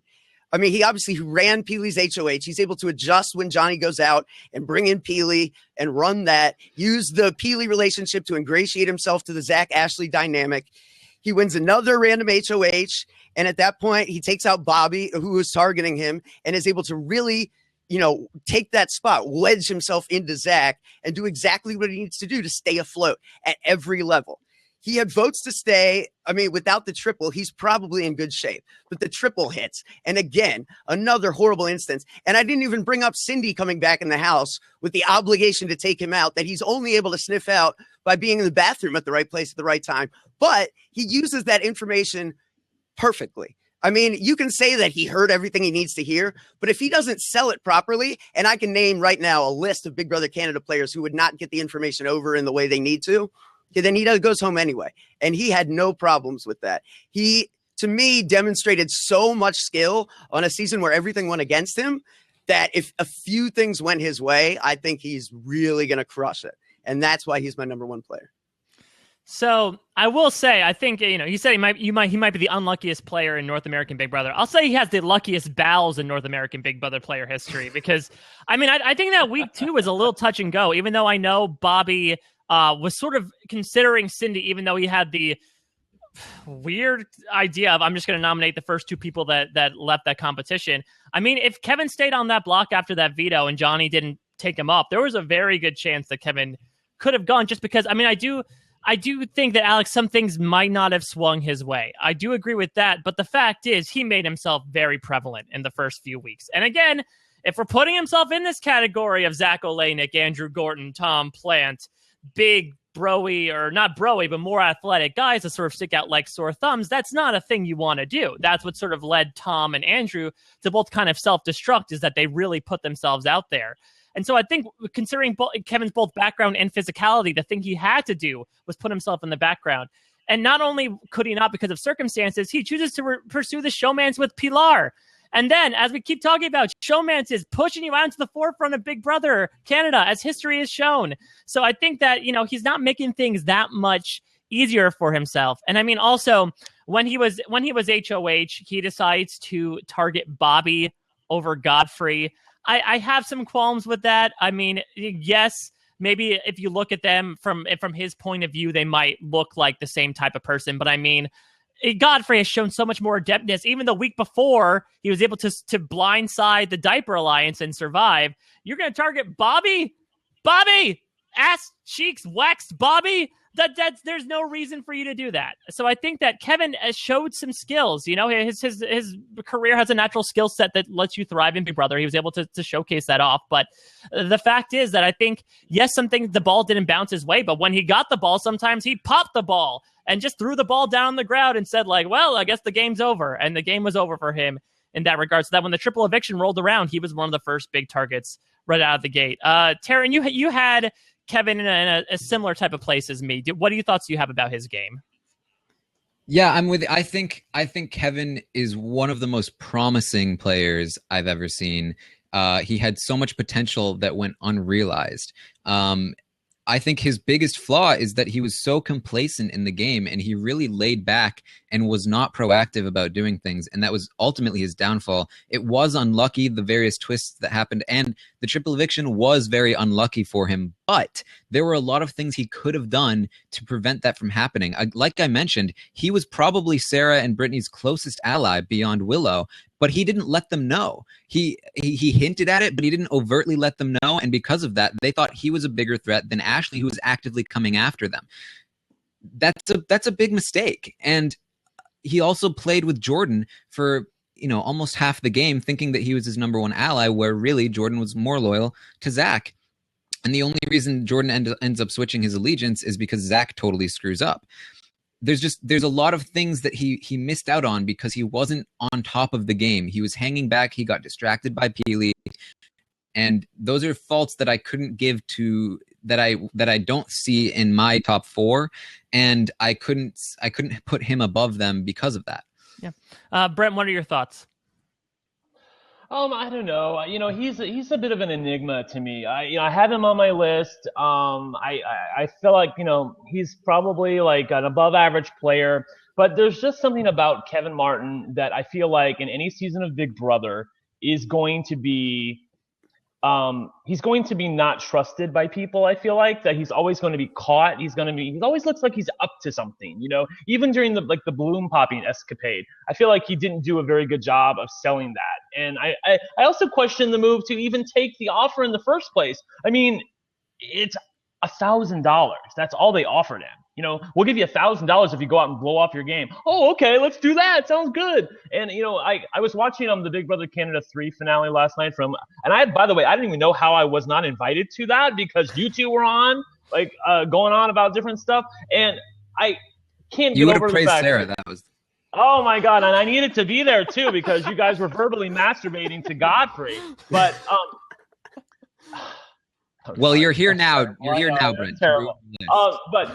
So I don't know. I just, like I said, I feel like there's something untoward about him, where you just like you feel like he's always up to something, and you're just never gonna trust him. The fact that he ended up in a showmance with Peely is sort of like mind blowing to me, because I don't feel like that was ever really in his plans, and it's not something that he intended on doing. It was just sort of something that happened, and I feel like in any other season of Big Brother, he's not gonna be able to have that, and I don't know where he goes from there. So. I hear what Alex is saying. I think that there are some good things to like about his game.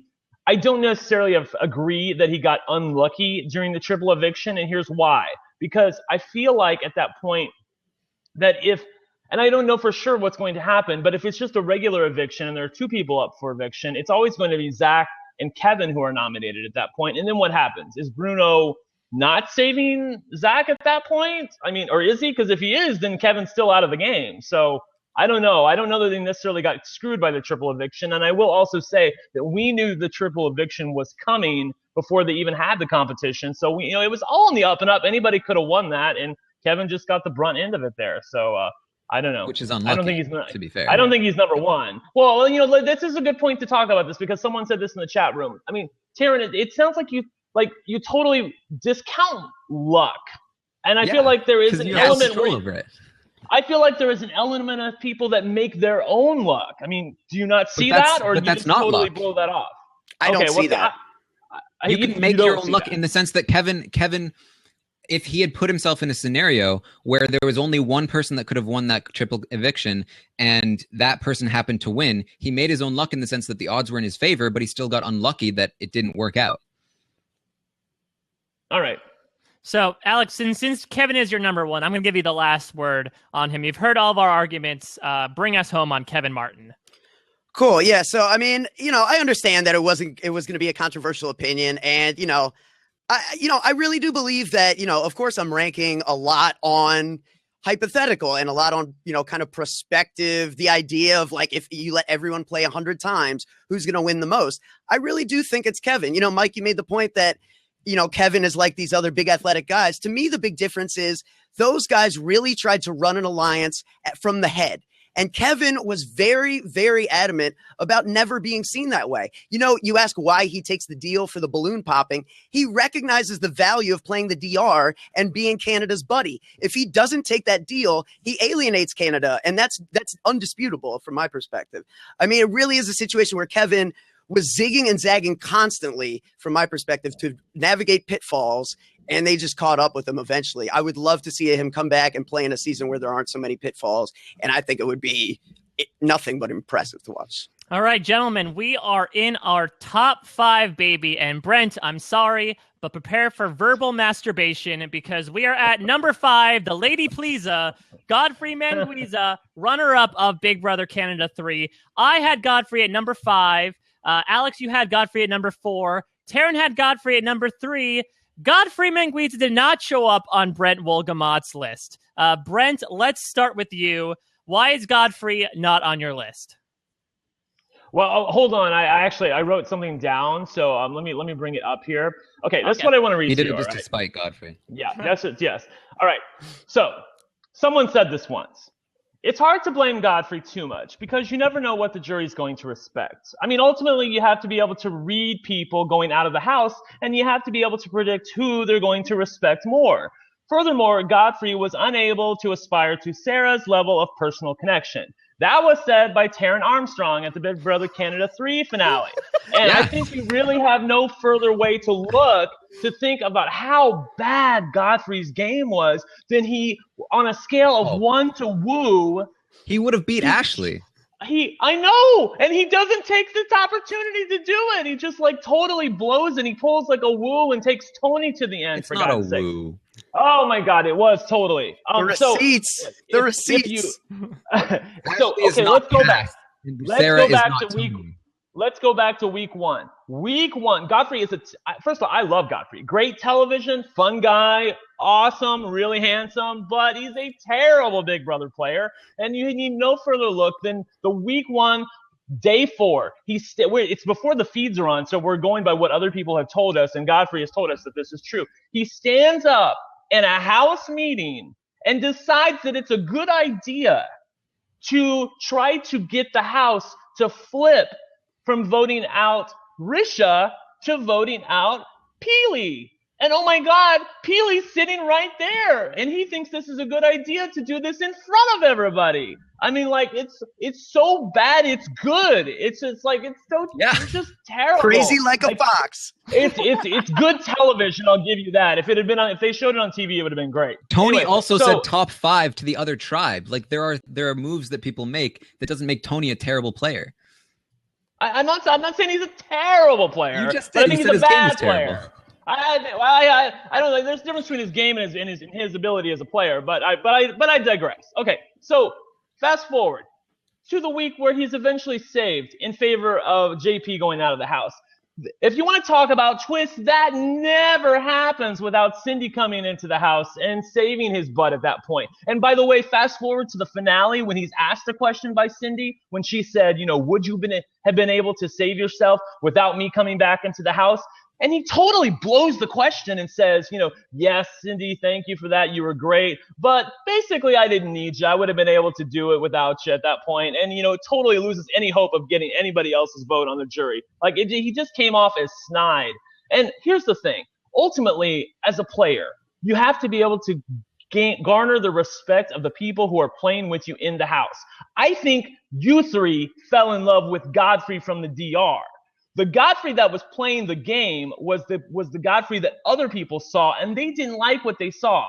They didn't see anything from his game. They thought he was the male Victoria. And as Alex said on the Big Brother 3 Canada finale, if the fans think you're the male Victoria, maybe there's something to what the jurors are thinking. So I can't imagine that Godfrey is in the top 5 of all 3 of your lists, and I'm the only one who's dissenting. I really do feel like that you're ranking his DR and what he was telling us he was going to do rather than what he actually did. And then for him to blow it at the end, I don't know. I really don't think that this game was all that great. I really don't. So, as if you guys don't know, last week Godfrey did a sit-down interview with Jordan where he did talk about, in addition to some interesting stories, a lot about his point of view from the game. Alex, did you listen to that podcast? And if you did it have any sort of effect on your ranking of him overall? Not really, because I felt like I got a lot of, reaffirmation of kind of what I already thought about him. I mean, he knew what he was doing. I really believe that this is, and obviously there's 2 schools of thought on Godfrey, and you're going to subscribe to one of them, and that's going to dictate where you have him on this kind of a rankings towards the top or middle/bottom. Either you think Godfrey was, Don Quixote and was just an idiot and had no idea what he was doing and was just kind of like dancing, prancing throughout the house, just, oblivious to everything. Or you're in the school of thought that I believe me and Taran are in that he's an Andy Kaufman level genius who was playing a Don Quixote character. And the DR is the evidence. They didn't see it in the house because he didn't want to show it in the house. He was perfectly content being seen as a male Victoria. The downfall came in that he was so good at concealing his awareness. He was just too good. They weren't ever able to see how badly he was hoodwinking them because as they left the house, they still had the blindfolds on. And by the final jury speech, he wasn't really given opportunity to articulate anything or, really explain anything. And the blindfold stayed on as to his game until people were able to go back and watch the tapes. And by and large, when people went back and watched, everyone kind of did a 180 on Godfrey's game for the most part, from what I saw on Twitter. A lot of people that used to say, Godfrey wasn't doing anything in the house now say, oh, I see. Godfrey actually was more active than I realized. That kind of stuff, what he did in the first week, the standing up, the being crazy. Jordan said he had like an alliance with everyone on day 1. That disarms everybody. That teaches everyone that Godfrey is not to be feared in the house. That just, makes him a laughing stock, and that makes him free to walk around the house and have conversations with everybody about taking out JP once Cindy comes back, and nobody suspects. So to me, it really just comes down to, do you think Godfrey is, Canada's Dr. Will in the sense that he is playing so much that he's not playing, or do you just think he's not playing? And to me, it's more the former than the latter. So, Taran, you had Godfrey ranked the highest out of all of us. He was your number 3 in terms of best players. Talk to us a little bit about your thoughts on his game. It's interesting. I don't necessarily praise him as much as Alex is. I don't really see him as an Andy Kaufman figure. I see him as he's a lot more intelligent than you give him credit for. But a lot of the moves he made were not necessarily on purpose. I think that move in the beginning of the game, it was a mistake. He admitted as much in his interview. It was a bad move. It happened to work out in his favor. As the game went on, he got better and better, and he started to realize exactly how he could play this game so that he could always play the middle, and he could guarantee his survival up until the end. I again agree. The Cindy twist benefited him. I think without the Cindy twist, he probably leaves there.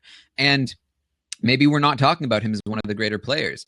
However, the circumstances it took for him to be in that situation in the first place were so out of left field and so particular that I don't discredit him as much as I might discredit somebody who was the number one target of everybody in the house, like Sarah. As the game went on, he got better and better at playing people off of each other. I didn't particularly like his DRs. I didn't think they were particularly informative. I disliked Godfrey when he beat Jordan in the eviction. I didn't like that he was celebrating. I was like, no, I was a fan of Jordan. I was like, wow, why are you keeping Godfrey? This is the worst. I appreciated Godfrey's gameplay, and that's what kept me on board with him as time went on. I liked what I saw of him in the house. The way that he was able to lie to Zack and keep Zack disarmed, despite the fact that he was telling everyone he was going after him. People were saying, Godfrey's terrible at this game. He's constantly saying he's going to get Zack out of the house, but he doesn't do anything. That was the point. He was pretending that he was going after Zack, but actually taking Zack out didn't benefit him in any way for a very long time. And then when we get to the end, again, I think huge mistake to take Sarah. I think that he should have read the jury better, and I think that taking Sarah was a really bad move. But everything else adds up to the point where I think he's a very good player. I had him ranked third because there's one person who I had relatively equal with him, and then the rest were a little lower. Again, I don't think Godfrey necessarily ranks with the top of the US players. I think the two above him rank better with them, but I do think he's one of the best Canada players because, again, there's not as many options to choose from. Yeah, I could definitely see that. And it's interesting because to me, I think Godfrey was playing a good strategy. It was just a non-winning strategy. I think, like that's what you were talking about. I think one of the 49 laws of power, or 48, sorry, I'm thinking about the Rob Cesternino and Stephen Fishback audiobook still on sale on robhasawebsite.com. One of the big first laws of power there is make a spectacle. And I think that Godfrey, through his personality, was able to do so. And I will fully admit that I think one of the reasons why I ranked him so high is because he defied my expectations. I mean, a year ago at this point, I was previewing Big Brother Canada 3 with Rob, reading his bio about how he's going to plan a wedding ring in somebody's suitcase and try to accuse someone of having a previous engagement at home. And I was like, and I've said on the podcast, this guy's gone. This guy is a ridiculous person. He's going to flame out spectacularly. I can't wait to see it. And the fact that he was able to, yes, he had these horrible first few days where he was completely overplaying his hand. But the fact that we talked about people that were able to adapt and learn. He was able to dial it back significantly and play a little more under the radar, which is what he needed to do, and let everyone else sort of, ping each other while he's just sort of lying there watching it all happen. Unfortunately, the downside of that is while you're playing that sort of subversive game, it's not going to necessarily translate into a great strategy when you're in front of a jury trying to explain yourself. I think he was sort of damned if he did and damned if he didn't. I think both Ashley and Sarah and even Brittany had better stories in front of a jury than Godfrey did, which was unfortunate. He was able to use that strategy to get him far into the game, but it could not let him win the game, which is one reason why I ranked him considerably for us down at number 5. I mean, that being said, I can understand, like, had Cindy not been there, he would not have been. He could have been evicted, which is fine. I can understand that, but I have to credit him for using the circumstances he had and using it to the best of his ability. And the fact that he was one of the figureheads behind pulling off arguably the biggest blindside in Big Brother Canada history thus far. I mean, he could have, a lesser player could have very easily blown his cover by, saying something to the wrong person or acting up in front of Jordan and hinting as if something was happening. He didn't. The diapers got confident, and as a result, he was able to survive. I have to credit that to him. And the fact that as someone who had relatively little power in the game in terms of competition wins until really the end, the fact that he was able to skirt eviction for so long, I think is testament to how he was able to survive in terms of longevity. So again, longevity is a huge plus in my book in terms of Godfrey. The big minus for me is that it didn't translate well as a winning game in front of a crowd. Now, Brent, I know you had some more stuff to say about Godfrey, so I'm going to give you the floor for a little bit longer.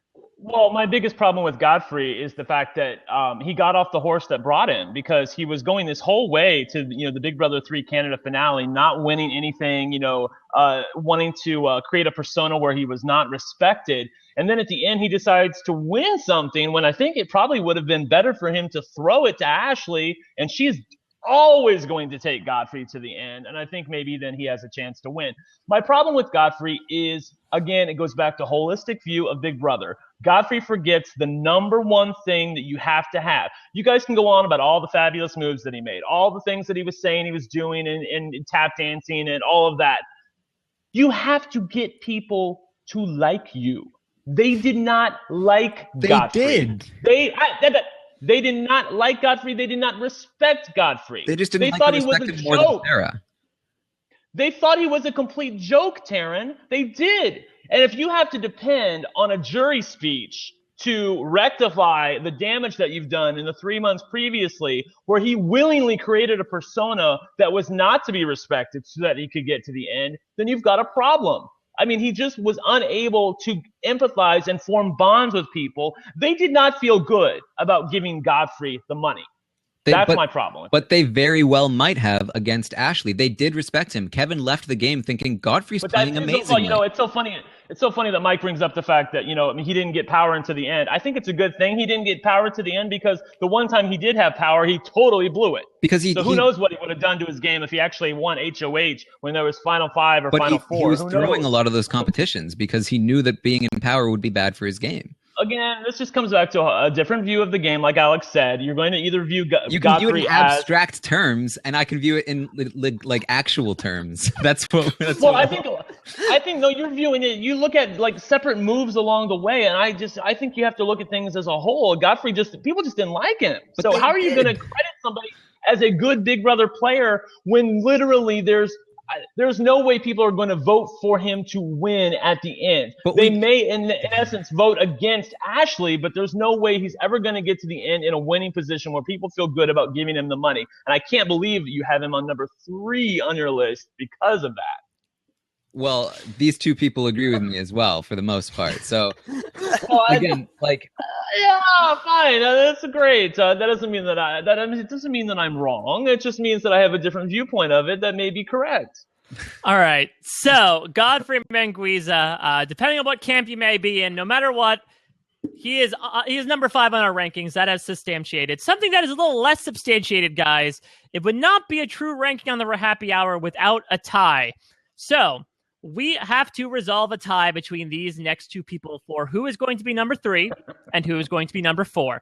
The two people up for contention are from Big Brother Canada 3, Bruno Aiello, and the winner of Big Brother Canada 2, Jon Pardy. Now, in terms of Bruno, Alex had him at number 5, Brent had him at number 6, I had him at number 3, Taran had him down at number 9. And for Jon, Alex had him at number 6, Brent had him at number 9, I had him at number 4, and Taran also had him at number 4. Let's start our talk with Bruno, our 7th place finisher here. Alex, talk to me a little bit about your thoughts on Bruno. Yeah, Bruno is an interesting one because Bruno's a guy that, for a long time in Big Brother Canada 3, I think a lot of people were discounting him. But he was playing a very, very subtly strong game. He was maintaining relationships throughout the house. He was very, very aware of things that were going on. And he was, we talk about like kind of big alpha guys that are the head of the alliance or run the alliance kind of will get cut down at a point. Bruno was very smart to never actually be that guy. He pulled Greg and put him on a pedestal. And then when Greg was gone, he grabbed Bobby and put him on a pedestal. And then Zack. He always found a bigger threat or a bigger target to kind of push ahead of him. And there's just not a lot of people who have demonstrated that successfully so far through three seasons of Big Brother Canada. His decision to like just snap put the POV on Zack like in the moment, to me, really demonstrates a high proficiency for making decisions in this game, for knowledge of this game, and reacting to pressure, making a decision in the clutch, and thinking on his feet. I think that's something that can't be taught to some degree. You can know all the right things to do, but when Arissa says, I need an answer now, you see a lot of people make mistakes, and Bruno did not. And a lot of people also might not have the balls to just stand up and put that necklace on Zack, and he didn't hesitate. And I think that's not nothing. He was in a dominant position without the twist. There was twists throughout the game, but he just by design was always in a strong space until kind of that triple eviction reared its head. I think, it was almost, I hate to make the comparison, but, given that they were both dads and they both kind of tried to play a strong social game from that perspective, I think there was a lot of he certainly tried to take a lot from Derek. And I think there was a lot of Derek-esque, mannerisms and, conversations that Bruno was having throughout the house that really impressed me throughout the season. Brent, what do you think about Alex's Bruno-Derek comparison, and how does his game stack for you overall?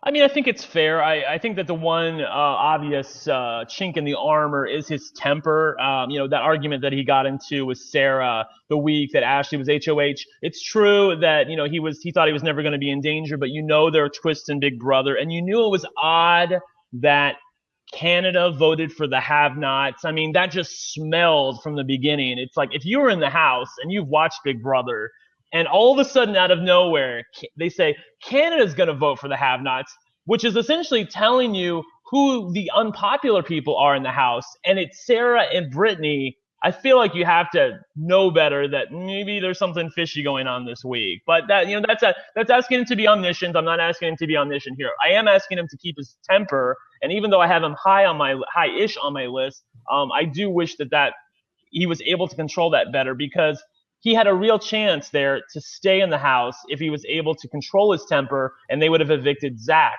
But Sarah just found him completely unworkable at that point, and that's why they ended up evicted him. I really like what Alex said about his ability to think in the moment. And by the way, it was even worse than what it's like on Big Brother US. In Big Brother US, you win the veto, and Julie Chen says, you'll only have a few minutes to think about it. Arissa, he was literally walking in the door, and she was like, okay, we need an answer now. Come on. And, it's like I didn't even like Bruno at that point, and I felt for him because he absolutely had no time to talk with anybody about if I use this, what's going to happen here. He made a ballsy move to take Zack off the block, which definitely helped his game. If not for the have-not power, I really like where Bruno was positioned in the game. And he has a really good way where I think people like Derek, they don't view him as a threat, and I think he is clearly a jury threat to get to. So, Taran, you had Bruno the lowest out of all of us. Albeit it was number 9, so it wasn't that low. But talk to us a little bit about your thoughts on his game. I think he did a really, really good job for a lot of the game. I think his position in the chop shop was fantastic. He had lots of connections outside of it. He used Greg as a shield. Lots of good things. A fault that we find pretty quickly is that he doesn't listen to Godfrey, and he doesn't target Zack when he has that veto or whatever it was, that other special power that we forget about because he didn't use it. That was a mistake. The double veto, yeah. Right, yeah, the double veto. He should have gone after Zack there. He couldn't pull the trigger, but he learned from his mistake, and he learned to pull the trigger quickly, and we saw that in the triple eviction. Unfortunately, like Brent mentioned, I think his biggest downfall is his temper, and he can't control his emotions when he gets worked up. And we've also heard about him in the jury and how him being so overbearing about Godfrey's game really put people off to Godfrey's game. He was very good. He was good strategically. He was good socially. He was very good at persuading people. But there were a lot of flaws that came with that. And I think that ultimately him leaving is partially his fault. Yes, how do you anticipate that there's going to be this crazy power? But there's no reason to get into that argument with Sarah. And really, there was a long time where he wasn't aware that Zack was betraying him. So I think he's good. I don't think he's great. And that's really how it goes.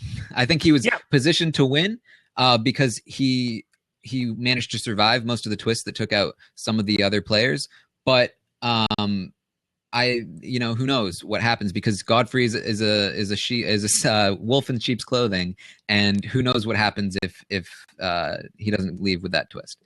Yeah, I mean, I completely agree with you guys have been saying in terms of the argument with Brittany and Sarah. I mean, or Sarah, but Brittany by proxy almost. That like, Right. yeah, one of them may be leaving this week, but one of them is most definitely staying unless their triple eviction happens. And if they're winning HOH, you are most likely public enemy number one. I mean, going back to what I was talking about a little bit with Sarah Miller, I think Bruno was another one who walked into this house. He was a dad. He was probably considerably older than the median age of this cast once again. So on paper, it should be tough for you to sort of get in there and ingratiate yourself among people that are not your age. But not only was Bruno able to do so, he was able to get in with the Bomb Squad Majority Alliance. And so he was able to really protect himself those first few weeks. I do feel like when you win HOH in these middle round weeks, like 4, 5, 6, 7, those are the times when you the big, social targets or, the people that are making the most noise are usually out by then. And so you make a really difficult choice of, am I drawing lines in the sand with the choices that I'm making here? Bruno wins HOH in week 4. He finds reasons, to quote Vanessa Russo, to get Johnny and Sarah up there. He walks out with his hands relatively clean, which for a mid-game HOH is not too common. And I do think, like we guys were talking about, I think he does have a good head in terms of strategy. I mean, I think the move to take off Zack is a very interesting one. I think he definitely was still wanting to sort of create that meat shield and sort of try to meander some sort of trust in there. If he does, it would be interesting to see, what Bruno's endgame plan would have been if he chose to stick with the diapers. Would he be able to worm his way in there? But I feel like Bruno was able to sort of walk in there with the deck sort of stacked against him and able to, make lemons out of lemonade and do a pretty good game for himself. It was unfortunate that, I think, again, we take a left turn after the triple eviction happens between his argument and Brittany and Sarah throwing him up, thinking he was the bigger threat and evicting him. I think that was sort of where his game went to hell. Let's talk about our other tied target here. Let's talk about the winner of Big Brother 2, Jon Pardy. Brent, talk to me a little bit about your thoughts on Jon's game. This one, along with Kevin Martin, is the toughest one for me to rank. It's so hard to separate Jon from Neda, I feel like, because I feel like Neda really was his tutor throughout the game. Jon, let's be honest. I mean, Jon didn't know hardly anything about Big Brother when he came into the house. I mean, the greatest things that he has going for them are the things that I like about Sarah. He's innately a likable guy. People like being around him. He's able to form bonds with people. He's able to make people think that that he cares about them. And that's for things that are not necessarily true of everybody who plays Big Brother. Like I said earlier, I guess it was more, you can say it was more Neda, but Jon definitely had a part in it. Their finest work was getting Arlie out of the house and getting the Gremlins to vote the wrong way. Because the minute Arlie was gone, I love looking at the Gremlins' face and Allison's face when they evicted Arlie, and like he wasn't out the door 2 seconds, and they were already like, "Yeah, I think we blew that one." And they knew that Jon and Neda were totally plotting against them. I don't know. I think he's a good. He's a better than average player who got really lucky to find one of the best players to ever play Big Brother as his soulmate, and they're still together, right? Yeah. So yeah. Oh, I don't know. We don't know. Oh, okay. Well, who knows? Who knows? I don't know. I don't keep up on that sort of thing. I think they are. We're not exactly the Us Weekly of RHAPpy here, but I don't know. I don't know if that's Jon Neda is still a thing. Yeah, they're not. Okay. Well, who knows? They were soulmates for a few months. That's all we can say. Definitely within the game, I think they had a great time together. And so it's very hard for me to dissect Jon's game apart from Neda's game. It's easier for me to dissect Neda's game apart from Jon's game. Yeah, Taran, do you have similar thoughts of Brent? Do you have trouble disseminating his game from Neda's at the end of the day? Not particularly, because that's something I was really paying attention to when I was watching that season was I just happened to be because I initially saw Jon as the kind of the force in the pair. But the second he evicts Arlie, it really comes out that no, this is Neda in charge. And then I really tried to pay attention to that distinction throughout the entire way. She was really running Jon's game for a long time. That said, he has the raw abilities. She was able to push him into doing things that were crazy. It was very Emmett-like. He came into the game not knowing a whole lot about it, but has this unbelievable personality that fits the game really well, good at competitions, with somebody strategic to help guide him, he's incredible at the game. And ultimately, he's able to realize that he needs to take Sabrina instead of Neda, which is a huge credit to him, because I think that's a difficult decision to come to when you have somebody as good as Neda in your ear. We've seen other players not capable of making that decision, who are also very good. But I think that's a big distinction with Jon. And Jon is, in the same way Neda is a huge part of Jon's success, Jon is a huge part of Neda's success. He was the social aspect, she was the strategic aspect. The difference is that I think she has a bit of both. She could have done it on her own. I'm not sure Jon could have done it on his own, but the fundamentals are still there to make him a top tier player. Alex, what do you think? Do you agree with Taran that Jon on his own might not have as much strategic metal as he did with Neda? Yeah, I mean, Brent and Taran both have hit on, most of the points I would touch on, I think, at this point on Jon. Although one thing I think is interesting is that we have Jon and Bruno tied, and these are the two guys that got injured in the house. Bruno's thumb and Jon's shoulder both kind of helped mask their ability in some way, and I don't necessarily think that's a coincidence. I think there is some value to kind of getting winged or having some minor injury that brings you down a peg if you're seen as someone who could win competitions. But, I think Jon's an interesting case because I would put him on the short list of before they started the game, he clearly doesn't know the game, but it's like, if you could coach somebody who has the skill set already that you would want for a player, just doesn't know anything about what they're getting themselves into, Jon would definitely be on that list because he really did bring a lot that you'd like from a Big Brother player, pretty much everything you like from a Big Brother player other than knowledge of the game of Big Brother. So, I mean, that was always going to be the challenge for him, is to, navigate the strategic stuff when it was all brand new to him. And, gravitating towards Neda was exactly what he needed to do. I think it would be interesting to see Jon without Neda. I wonder if you would get almost like a JT and heroes versus villains type of situation with just some outrageously bad decision-making, because I think it is fair to think that Jon without Neda is much less savvy strategically. However, he's always going to just do inherently reasonably well on his likability alone. He was always very good. You talk about most people in the Big Brother house discount somebody. There's at least one or two people in the house that they just don't talk to on a regular basis, or, they just ignore, or Godfrey or a Heather early on in Big Brother Canada 2. Jon really seemed to me to be one of the few people in Big Brother Canada history to really make a concerted effort to talk to everyone and make friends with everyone and hang out with everyone. And that's, something that you just bring to life naturally that will always serve you well, no matter who you play with, because you're just the kind of guy people naturally want to be around. And, he might not win a lot of times, but I think he's always going to, be making the jury stage and be flirting with a chance just based on, just the inherent social likability. Yeah, I agree. I mean, I would call him probably one of the most natural Big Brother players. I don't mean natural he's made for this game, but he's the type of person that you could see always doing very well, just because he has both the goofy charm that lets him be a good social player, but at the same time he does have he was building a strategic mind and making decisions, realizing what he had to do to make himself further in the game, to the point of where he cut his biggest ally and biggest threat to win the game right at the end, which was a completely right decision. I mean, I feel like even in the beginning of the game, when it was really first five domineering, he was able to make that connection with Kenny. And granted, it might have been geographical, but the fact is he was able to do really well and avoid the first five's gaze because he had Kenny there on the inside to say no, let's keep Jon around. And I think, this is someone who was able to play the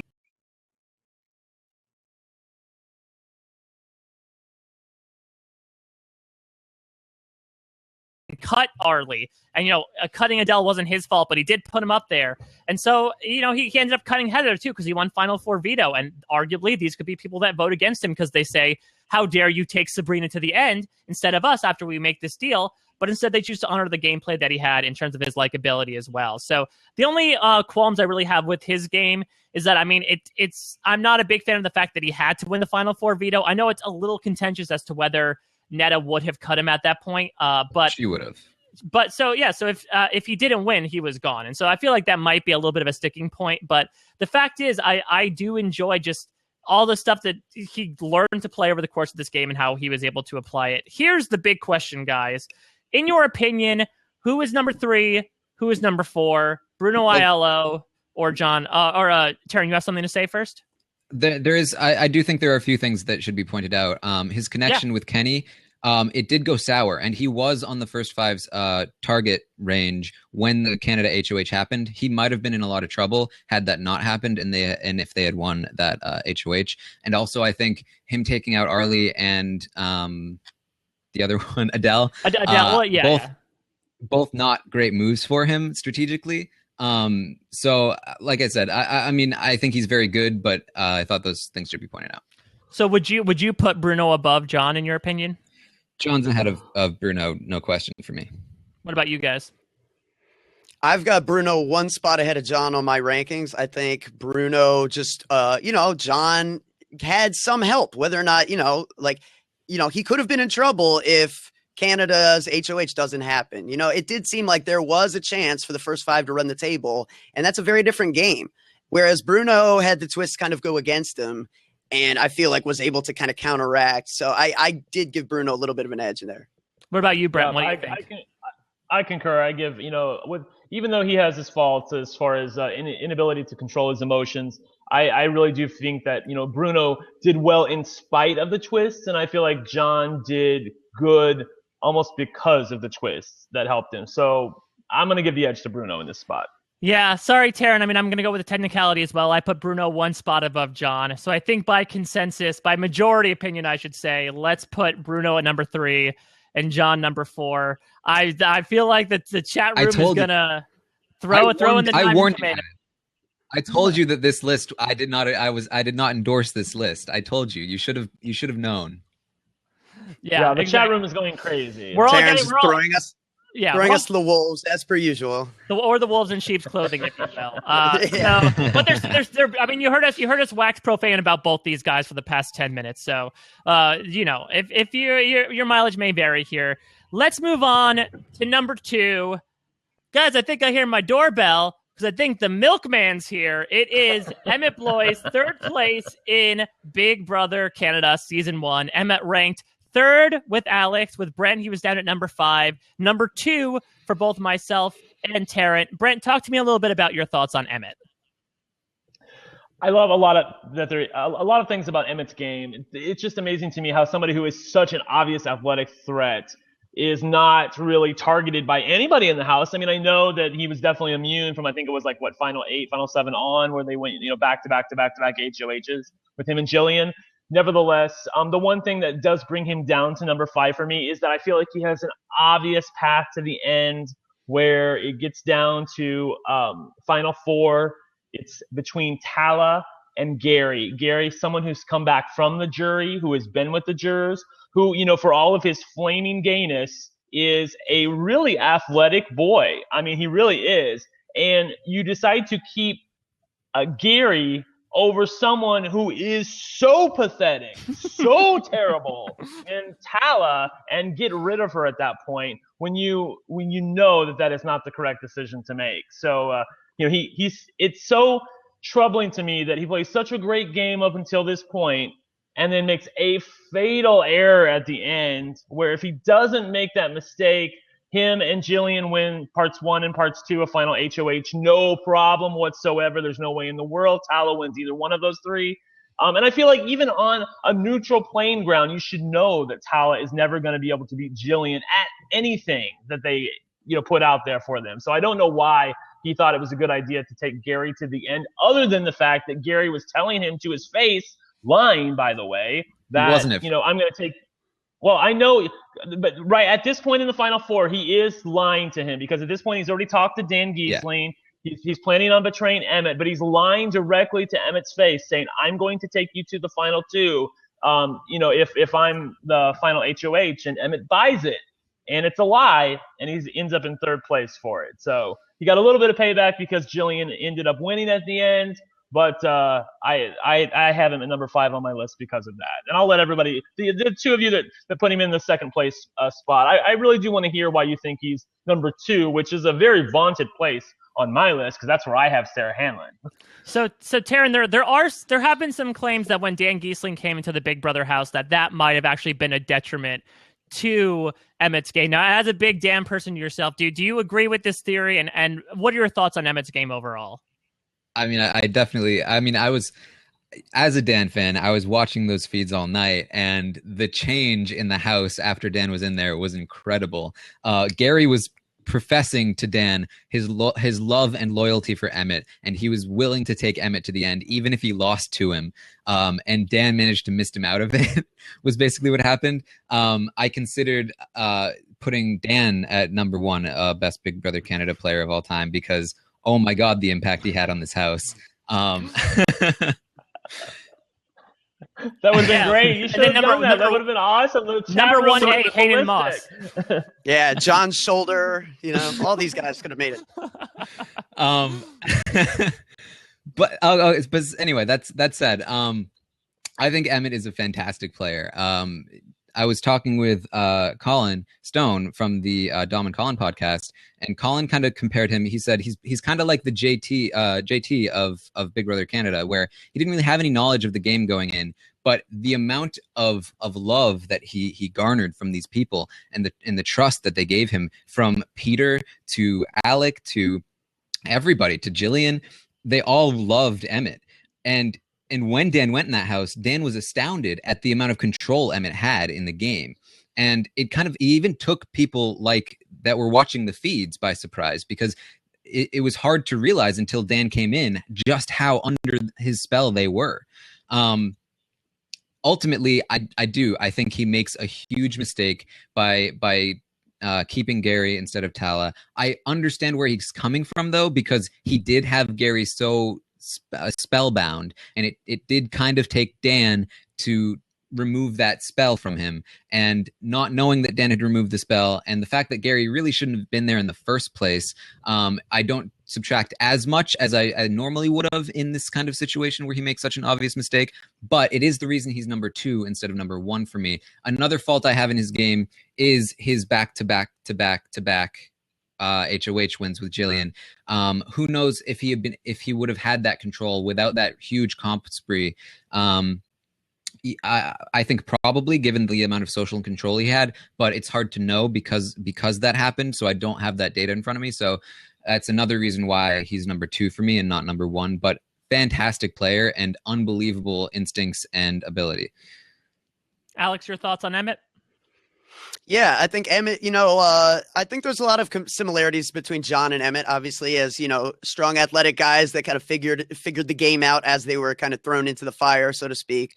I think Emmett is maybe like a more cerebral, kind of more calculated version of Jon, maybe. He certainly is more strategic. And, you were talking about, like, would Jon have the strategy without Neda? And it's like, I think we see what the Jon... if Jon went to like a Neda crash course, I think, he might come out looking more like Emmett, because Emmett really, really figured the game out on a level that Jon couldn't during his time in the house. I saw some things, during Emmett's game that were just remarkable. Like, and it doesn't seem like a big deal really, but when you really think about it, it's huge. I mean, obviously Quattro is a huge part of his early game. It really set him up well, kind of getting in with Alec and Peter, who were working overtime to kind of play the game early on. And Tom, who is going to be seen as a bigger target than Emmett, especially once Tom kind of went on a little bit of an HOH power trip, which was inevitable. But yeah, you had this moment where Emmett doesn't push Alec and Peter too hard to save Tom because he knows it'll ostracize him from that group. But he also, at the same time, does put his foot down about Liza, and is able to kind of navigate these two things where they don't all really want the same thing, but he's able to keep it together in the interest of kind of going forward as a strong 3 of guys and really get what he needs out of the situation without, pushing too hard on what he wants from the situation. And I think that's a great distinction to notice in the moment, and for him to kind of just, it's a good sign as someone who was just able to feel his way through the game. At critical times, he won Tala, Andrew, and Gary to his side. Critical times, at the times where those votes were needed by everyone, Emmett came up the winner every time. And he was in there with people who were self-professed students of the game, super fans. Peter and Alec went in there thinking that this was, Peter's infamous first line. This is a sport of the mind, and the greatest mind will win. And Emmett got you, bro. I mean, he really did, time and time again. And I think it's really telling. And I think Emmett is another guy that, put him in just about any house, any situation, obviously with people don't know who he is, and he's always going to do well. Yeah, I mean, I want to track Emmett's progress a little bit in this game. So he walked into the house. Suzette wins the first HOH, and what we were talking about before we recorded as one of the most like lulzy HOH competitions that in retrospect, just this idea of first person to answer the phone is HOH, and Suzette decides to do the you and you. So Emmett is facing eviction the very first week. I mean, he's a very prevalent, even though he didn't win the veto like Tom, he's a very prevalent physical target. And he does the right thing. He starts laying very low. Even though Quattro was formed, he says, I'm just going to take a back seat. I'm going to try my best, albeit maybe cheat sometimes at HOH competitions, but I'm going to try my best to compete, but I'm going to try to lay low at the same time. Emmett really has this great read for the changing dynamics of the house as well. I mean, once he saw Quattro was sinking, he jumps off and says, you know what, that's done. Sorry, Tom, you're too much of a liability.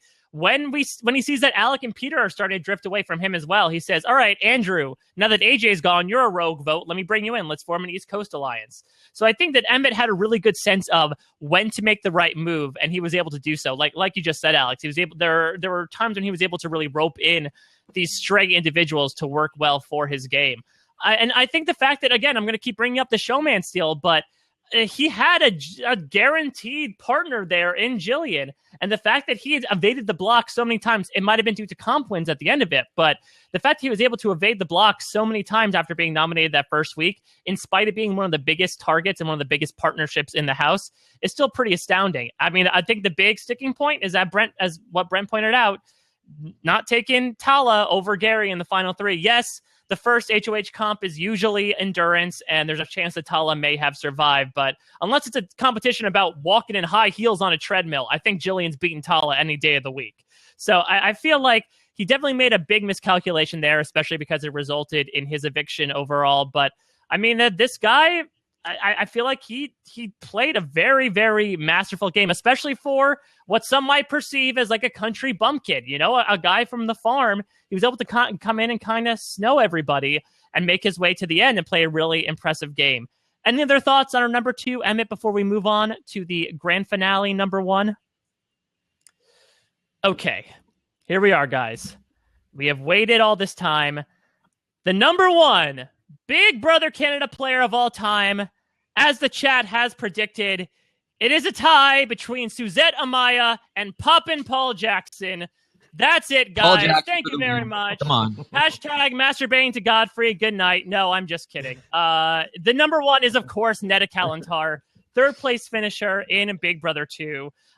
Brent, Taran, and myself all had Neda at number one. Alex had Neda at number two. Let's just start waxing. Neda. Let's start waxing poetic about Neda here. Alex, talk to me a little bit about her. It's so unfair that I put someone second on a list of 46 people, and by default, I have to talk about the cons only because you guys all say she's the best, right? Well, that's your choice. You chose Kevin. I'm well aware. I knew. And, in part to spark debate, I really do believe that, I think there's something to be said for Kevin's potential over anyone else I've seen play this game. But neither here nor there. I think... Yes, I really do. To answer that question, I really believe Kevin is the better player. If you put them in 100 Big Brother houses, I believe Kevin wins more times. Anyways, okay. Obviously, you guys are going to talk about the many, many illustrious virtues of Neda, the Big Brother player. So I guess I'll let you guys do that because how could you not be doing that? She's number one on all your lists. I guess I'm relegated to talking about the negatives, like how she dumped food out of spite, which is funny, but a bad play. Let's be real. How she needed Canada to make the first move on the first five in all likelihood. She was kind of, before Canada really flips that switch and then Arlie flips the switch to go with Canada and kind of doubles down on the luck that she needed to make that big shift in the house happen. She's aligned with sinking ship after sinking ship early. And two people in Sabrina and Sarah that are just hoodwinking her for a few weeks with really no knowledge that it's going on. I mean, obviously the fix was kind of in from before she ever entered the house in that they made an alliance, in the first minute. But, it's just hard for me to see her, as the best player when I have seen other people go against, in my mind, similarly horrible circumstances and overcome much quicker and without the help of Canada. I feel like she needed to rally the girls against Jon sooner to have a real chance of winning. I mean, there was a real opportunity there with her, Sabrina, Heather, Rochelle, Allie. I mean, tell me she's not the likely winner of that group of five. And she can't make an onion alliance with her Sabrina Rowe and with her Heather Alley. You know what I mean? Like, tell me there's not options there if she reassesses at that point and doesn't just kind of, I think part of her problem was she just got, complacent and a bit comfortable in the Jon relationship and in the knowledge that Jon was a shield, a huge, massive shield, and a bit of a crutch. And it was just, she felt it was too soon to pull the trigger, but it really wasn't. It had to be pulled then. And the fact that she waited too long on Jon, to me, is just another slight mistake. She has a really sharp wit and a really sharp tongue, and I love that. But I do too. And I feel like I've always thought about it as like a general self-assessment. That's something that'll get you in trouble in the game. That's something that can come out at the wrong time. And, we saw it a couple times early. And then, late in the game, the circumstances never went against her. So we never really saw her have to deal with adversity again. For the most part. Again, she's second on my list. I think she's a fantastic player. And I would have her very high on my list of overall Big Brother players. But these are holes that I'm obligated to point out. No, absolutely. And like I said before, I'll give the disclaimer that I still think there are holes in Neda's game. I completely agree. I think, if you stack her up against, I even know like your top 4 Big Brother winners, I think it's tough to put her in that echelon, but that's just my opinion. Brent, what are your thoughts on Neda's overall game? Well, I have to say that, Big Brother 3 Canada is the only season that I live feeded. So I didn't live feed 1 or 2 necessarily. I mean, I watched parts of it, obviously. I enjoyed lots of it, but I didn't do it religiously like I do now. But from what I can recall, Neda just amazed me. And I feel like that we all rooted for Neda, and I know this has nothing to do with our rankings, but Neda is us. She's like the girl hot version of us because she loves Big Brother. She loves the strategy. She lives for the game. And she's like a super fan, and that's what we are. So, my thoughts on Neda are this. I go back to the week that she was the instant HOH, and she has a decision to make. This is right after they evicted Arlie. So they have power in the house. They got Arlie out. She wants to get rid of Allison.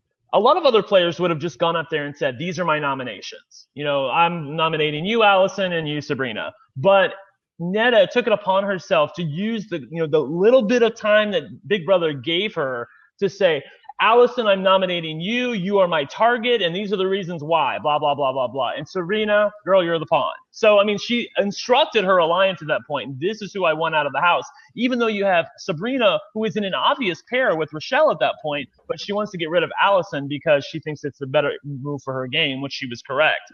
I do understand where Alex is coming from as far as, not pulling the trigger on Jon when she needed to. But I also wonder about a world where she goes to the end with those girls. I always feel like Neda's going to end up 5th or 4th if she goes to the end, unless she wins out. So I feel like they're always going to look at Neda in an all-girl alliance at the end and go, "Girl, you're the obvious winner here. We have to get rid of you." Unless she wins out, I think she's out in 5th or 4th. So I don't know that she necessarily does better in that scenario. I think it ultimately comes down to what Rob said, our Rob Sesternino said, which is, you just have to win a competition someplace. And she wasn't able to do that when she neneeded to. And she paid the price for it. But that doesn't discount all of the good things that she did up until that Taran, what are your point. thoughts? Yeah, I see a lot of faults in her game. I don't agree that she needed Canada's HOH. She wasn't really in danger there. Jon was a lot more in danger, but even then, he wasn't necessarily the number one target, and it would have taken a very rare circumstance for her to ever even be in danger. So she doesn't need that. It definitely helps her though, and that does fault her in a small way because we didn't get to see her take that on without the help. And then also, I think her biggest mistake is she similar to Vanessa's mistake, but not as bad, I don't think, because where Steve was always going to evict Vanessa, Jon genuinely was going to take Neda for a really long time. And by the time he wasn't going to take her, it was too late to take him out. So her biggest fault there is not staying on top of Jon and making sure that he stayed loyal. She kind of took his loyalty for granted. And when she saw it slipping away, she didn't do enough to pull it back. I genuinely think that, and granted, we didn't get to see these feeds, so we don't know exactly where she went wrong, but it really felt like if she had done more work, she could have turned him around, but she saw it slipping away and she just kind of let it happen, which kind of sucks. But I think that's a mistake. That said, though, she's fantastic at this game. She in the beginning, she doesn't have a lot of control, but she has so much awareness, despite not knowing everything, that she knows that she needs to stay low. She knows she can't talk to Sabrina about an all-girls thing that genuinely cuts out the guys, because then she's on the hook. She lets Ika do that for her. She knows who she can trust. She knows how to maneuver her way until she gets to a point where she is able to see everything that's going on. The awareness is there, and from there, she's always making the right moves. Taking out Adele was the right move. The way she went about it was not quite the right move. She was too forceful on Jon, and that leads into the situation where that's her biggest fault, really. That said, I find bigger faults with Emmett, as I described, and same with Jon. So it really goes to the point where I don't necessarily think she's, the best player ever, but I think she's the best player of Big Brother Canada. And I think she fits up in there with some of the top non-winners from the US as well. Yeah. I mean, I think that I would give the blanket statement that I think pretty much every sloppy seconds HOH after Canada's HOH, she had some part of, whether she was the HOH or whether she was helping determine the nominations. I mean, she was the big one to help, she was the big one to say Jon backdoor Arlie. She was obviously the one to get together with Heather and say, let's try to get rid of Adele. And so she was able to, she was able to make the moves she was able to have power without even having power, which I think just speaks to testament. Yeah, go ahead, Taran. Yeah, the control she had over Jon and Heather, and to some extent the Goblins, was fantastic. And that's really what got her to the end and what got her so close to winning. All she needed to do was stay on top of Jon a little more. Yeah, and I think Brent, you made I think Brent, you made a very good point about like the instant eviction was, I don't want to compare it to Topaz, but I think her decision to take out Allison was great. She was basically pulling a Rob Cesternino with Christy Smith. She was taking out the person in the middle because Allison was still wavering between the two alliances, and she said, let me just take out the middleman. I'll create these two different sides. I'll make sure things are set in stone so that paves a clearer path for me to the end. And I think that was a really masterful move on her part, a great use of a twist in her direction. Like Jon, I'll give the same compliment that I think she was able to summarily take out her allies and bring Sabrina to the end with, if she made it to the end, I don't know there will be that much ire against her for doing so, which was great. And at the same time, she was able to make her own inroads with Heather as well. Heather became like her best friend in the game, which is fantastic considering how much of an outcast Heather was to begin with in the first few weeks. I mean, like Taran just mentioned, I think she just got a little too, she got a little too fresh or a little too smart when it came to handling Adele's eviction. That got Jon onto her. She could have gotten rid of Jon at 4, but he won the veto. He won the HOH, took her out, and that's where her story ends. But I think the fact is she, on paper, was a very underestimated person in terms of here's this little woman who, it looks very, underwhelming. She seems like someone that's just sort of there to have a good time for the winter. And she was able to immediately impress. I mean, you guys were talking about Big Brother crushes during your Best Player to Never Win podcast. I would say of all international editions, Neda Kalantar is my Big Brother crush. And I say that as I'm gesticulating to the wedding ring on my finger, because I think she's the perfect combination of personality, looks, and strategic acumen. So I cannot speak enough about how much we love Neda. I would be interested, though, to bring up, what Taran was talking about, not to go back too much to the players that you guys ranked in previous podcasts, but how do people like Neda and Emmett rank up against your best winners and your best players not to win? This is a question for all you guys. I think Emmett would probably be, at the bottom of my top 10, and Neda would probably be in my top 4. I think that I would probably have her at 4. I'm thinking, yeah. I don't know. It's hard because Andy's in there too. So she'd be no worse than 5. Mm-hmm. I'll just say that. Is that to never win or all players? Oh, I thought we were talking about all players. Yeah, because we did. What are you talking about, Mike? Because we did a podcast. Let's go with top players to never win, just because Emma and Neda both fall into that category as well. Oh, okay. Well, yeah. I mean, it's tough because Vanessa's in there too. So, I don't know. I would definitely have her in my top 2. I have her right near Vanessa. I think they're very similar in a lot of ways in skill. I go back and forth between Vanessa or Neda, and I think because I recently went back and I looked at Neda's game, I think I got to go with Neda over Vanessa, which puts her probably in third of all of everyone. And then Emmett probably around 5 or 6, maybe behind Shelly, maybe right above Shelly. What are your thoughts, Alex? Yeah, it's tough. I really did approach this as like, I really do think there's some differences in the game. So I factored in some things with this ranking that I didn't factor in with the US thing, such as, charisma. I really weighted here. I never really weighed that at all in the last rankings. But, obviously I think Neda, Emmett, they're in the conversation for me. Beyond that, maybe not, but they're certainly, probably flirting with top 5. Neda's definitely flirting with the top 5. Emmett, I might have kind of around the 10 spot, I would guess, just off the top of my head. Guys, we did it. We have ranked in our opinion, the top 10 Big Brother Canada players so far. Just to read them out as a summary, to recap the past 2+ hours. Number 10 is Jillian MacLaughlin. Number 9, Zack Olenik. Number 8, Arlie Shaban. Number 7, Sarah Hanlon. 6, Kevin Martin.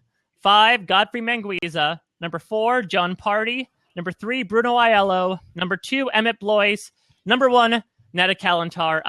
Let's finish up any final words here, guys. I'll go counterclockwise around my blab this time. If you want to give any final thoughts and also any other honorable mentions, other players that you feel like you want to mention in terms of people that might be in contention for being a good player as we go into Big Brother Canada 4. So, Brent, why don't you start?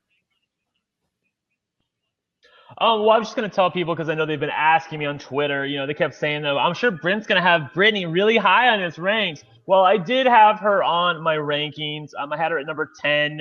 I've gotten some pushback from JP. He thinks that was the best situation that Brittany could have ever ended up in, which I have to really sort of discount. But I have Brittany on my ranking at number 10. I have Allison White from Big Brother Canada 2 at number 11. And that's it for the people who didn't, who we've already talked about. So I don't know what Taran, who did you have on your list? We talked about everyone on my list actually. Who didn't make anything. Oh, you're that good. No, okay, I disagree with the overall Alex, list. Let's hear from you. We've talked about almost everybody on my list. I would have liked to see, a little more representation for obviously Kevin. I'm higher on than you guys. And I like Sarah Miller. The one person I had on my list that you guys did not was Liza Stinton. I actually saw a lot that I liked from Liza. Obviously, she was not the most well-liked person inside or outside of the house. But, there's not a lot of people who have demonstrated knowledge of meat shields and how to use them. And Liza, I remember, one of my most iconic moments from Big Brother Canada 1 is Liza's Ox and Ram speech, where she's really just beating Jillian over the head with this idea that they can use these two guys as, for lack of better terms, like farm mules to just drag them further in the game. And she's right. That's a very fundamental, very strong strategy for a girl like Liza to employ. And she saw it from the get-go. So I think she has some skills. She wasn't high on my list, but I think there's something there. By the way, I have to tell you really quickly, before you give your people that made your list, Mike. One thing I forgot about Godfrey, the week that Peely was HOH, he inexplicably goes to Peely, who he has had no relationship up to in this time, and he tells Peely to her face, by the way, you're letting Zach, Kevin, and Ashley control your game. You really need to change that if you want to have a shot to win. And what does she do? She predictably goes right back to the Diaper Alliance and tells them exactly what Godfrey said. And dude, what I'm saying is that Godfrey's game is so scattershot. He's throwing shit against the wall. Sometimes it sticks and it looks fabulous from the outside and you guys love it. Sometimes it totally blows up in his face and he probably should have been evicted. But I can't say that he's a savant of the game. He's just throwing stuff up, I feel like, and it's just like, yeah, that worked, and yeah, that didn't. So, I think you need to look no further than his run-in with Peely at HOH to know that he does not know what the hell he's doing. And there wasn't a lot of things that didn't work. How did that work? He got in with Kevin and Peely. She had very nice things to say about him. Stop. It would not be a good Big Brother podcast without some more Godfrey versus Sarah fighting here. But conversations may continue another day. I will say I'm pretty happy with the list overall. I mean, the top 5 were in the same order as my top 5 on my list, so I really can't complain about that. The one person that was left off that was on my list, she was right at number 13, but I have to give some kudos to Heather Deckschmeyer. Considering that for the first few weeks of the game, she was a pariah. I don't know why, but she was a pariah. And the fact that she was able to really make her way, not only ingratiate herself within the house, but able to actually kick some ass and make her way to the top 4. I mean, I think her HOH week was pretty perfect in terms of she basically brought everyone in and basically read Kenny like a book and said like, okay, these are the dynamics. This is what I'm going to do. And so I think she really has a good head on her shoulders for someone who comes off as a squeaky voiced, airheaded person. So I have to give her some credit there. Guys, thank you so much for coming on to do this. This was a crazy amount of fun. I absolutely love doing this. I think Big Brother Canada is, for all its twists and turns and arguably weird players, I think it's still a fantastic franchise of the show. And so I'm excited. I don't know if you guys are. I'm super excited for March 4th to come around and for us to see another iteration of this. Absolutely. Yeah, can't wait. Me too. I mean, it's all right.